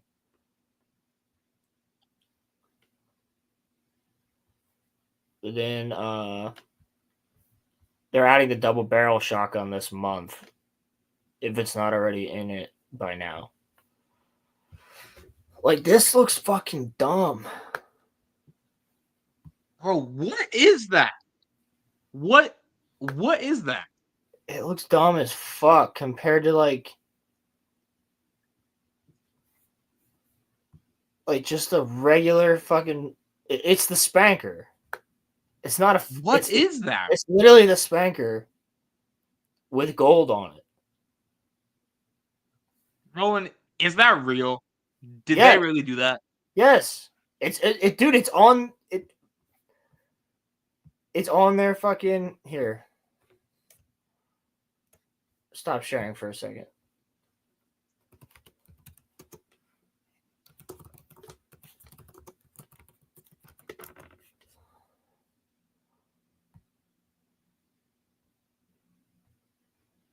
All right, I'll have to go on YouTube.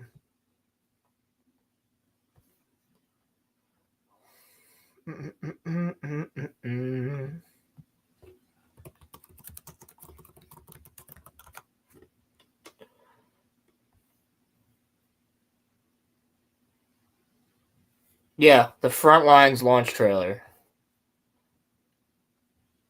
That shit's actually real. Jesus.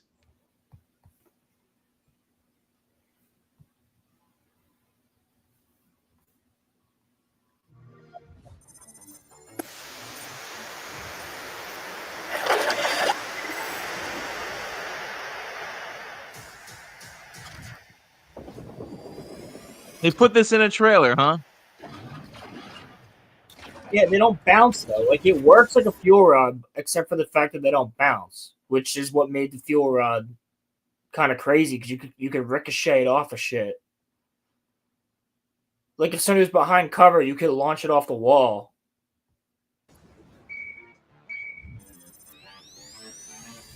Yeah, I do like the return of Assault though. I will say that Assault's a good game mode. Assault.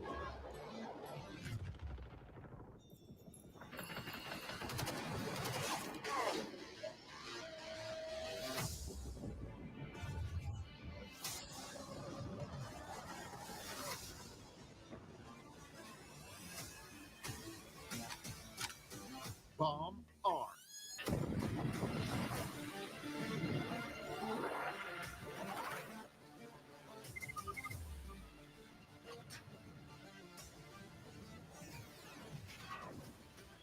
Yeah, so now it's like if you don't buy the premium pass,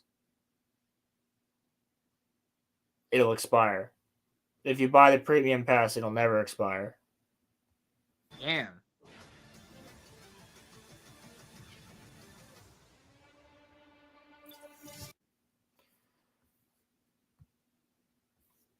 Stop being so fucking greedy. It's when they put Master Oh, Chief. and that's all of these. That's all of these companies. Yeah, you want to look like So- Master Chief? Well, you can spend $20 in the fucking store to look like Chief. So before we wrap stream, I wanted to ask Crimson if you're still here. When you planning on doing Fictionology this month? Yeah, 'Cause I would be ready for that shit. It's Attack on Titan. Well, yeah, no, but it's gonna. I'm saying it's gonna be finished by it's gonna be finished by Monday, come hell or high water. I'm gonna start binging it tonight, so I'll believe when I I have it see it. finished by. What'd you say? I'll believe it when I see it. All right, buddy. We'll have that Fictionology this month. Trust you, me, bro. Trust you, me.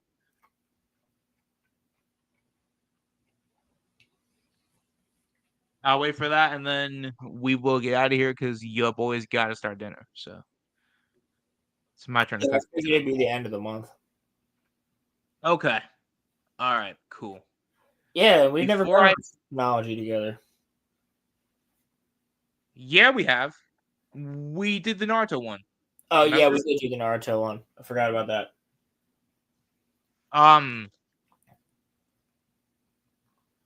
Yeah. No, I will be done. I will be done by then. Thy will be done. Because after the final episode, I'm probably gonna text Rowan like, what the fuck? Well, you better text me after next episode. Yeah. So tonight, I expect a text message from you after episode 8. Me and Roman did Batman 2. Yeah, bro, that was the first one. No, I know that. Was, I wasn't on here. I wasn't on for that one. That's what I'm saying. The Attack on Titan one will be fun because we'll probably get Muffler for that one too, right? I would hope so. Yeah, I think Muffler tape. We talked about it on the Tokyo Ghoul one. I think he was gonna come on. I don't know. It's Crimson's channel, so I could be wrong. But having a full If crew. y'all haven't seen it yet, y'all should peep my Stan Lee video. I'll put the link in chat. Yeah, peep the Stan Lee video and also peep the Monday Night Mayhem from Monday. Oh, let me also link that too. Because the Monday Night Mayhem was. Hey, it's us. We're live. Cool. Huh. Shareable link. There we go. Yeah, this one was cool. I liked. This was my favorite Monday Night Mayhem. Actually, was, yeah, I think it's better than mine too. Yeah, was 5. The chat was like, loving it. Yeah.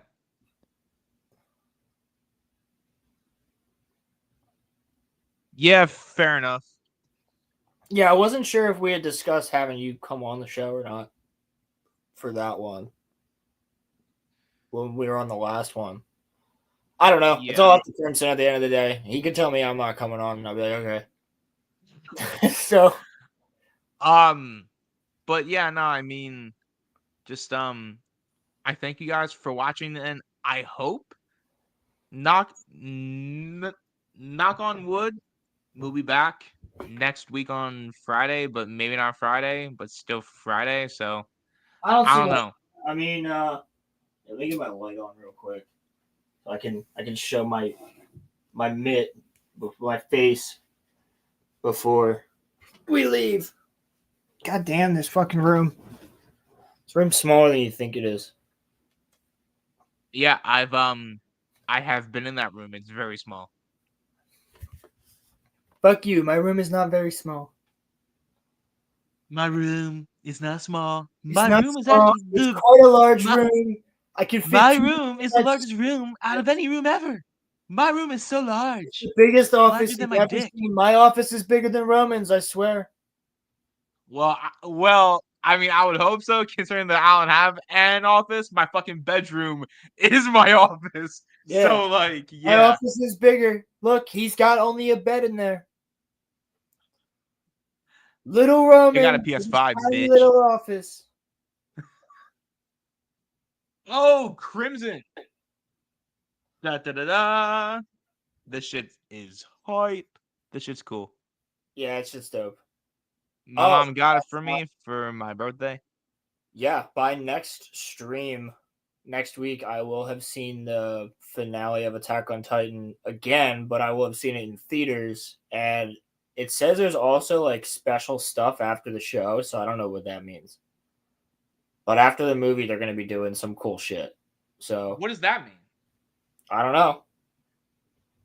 Well, I guess you have to wait and see, huh? So yeah, me and the boys are going to go and see Attack on Titan on Monday night, 8:00. So that'd be lit. You can you can tell us next week what it was like. Yes, I will. Yes, I will. I got a ReZero one. Interesting. I need more. But you know, I have a very expensive lightsaber. I'm still paying off at the moment. So no Attack on Titan things right now, and I'm getting my tattoos finished. So it's like I don't. Well, I guess I don't even think I showed this to you guys. Yeah, that's sick. The pirate sleeve is almost done. So I got to get the rest of the skeleton filled in, and then I just got to fill up this space, which we already have an idea for. But next Wednesday, I'm getting the rest of this done, and then I'm also getting a tattoo right here to match the sparrow. It's not the sparrow. It's not another sparrow. It's the J.R. Tolkien symbol. Because this is going to be the full Lord of the Rings sleeve. So, but yeah, this is what I'm spending my money on right now. So no figures for me. No Sideshow collectible this year for Rolo either. Probably. Really, really, really quickly before we get off stream, I was going through my old books. Bro, I found my old Diary of a Wimpy Kid. Fire. These one. shits always hit, bro. That's Roderick Rules. That's the second one. Yeah, man. Yeah. Yup. The second one, the blue one. Yeah. And the cool thing about the Diary of a Wimpy Kid books, they're always 217 pages.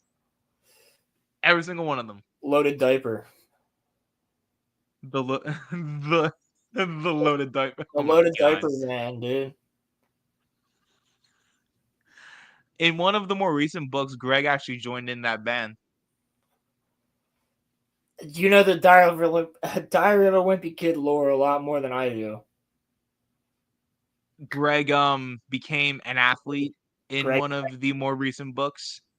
Their house got destroyed by a crane. The Heffleys lived through the COVID quarantine.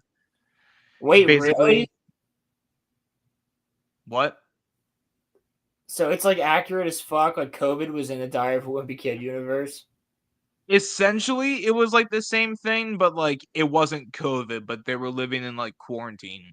It was the book that came out in like 2020. Yeah. So yeah. Scary shit. Yeah.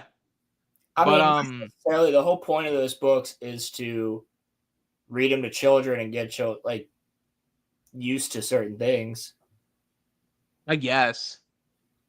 So, like, if a kid's having a hard time getting through COVID, like seeing that his favorite character, Greg Heffley, is also going through COVID. Ruby, keep me posted. Yes, Muffler. And I think that I got nothing more to say. I think we covered everything that we wanted to cover. So yeah, we just didn't talk about Fantastic Four in its trailer. Who cares?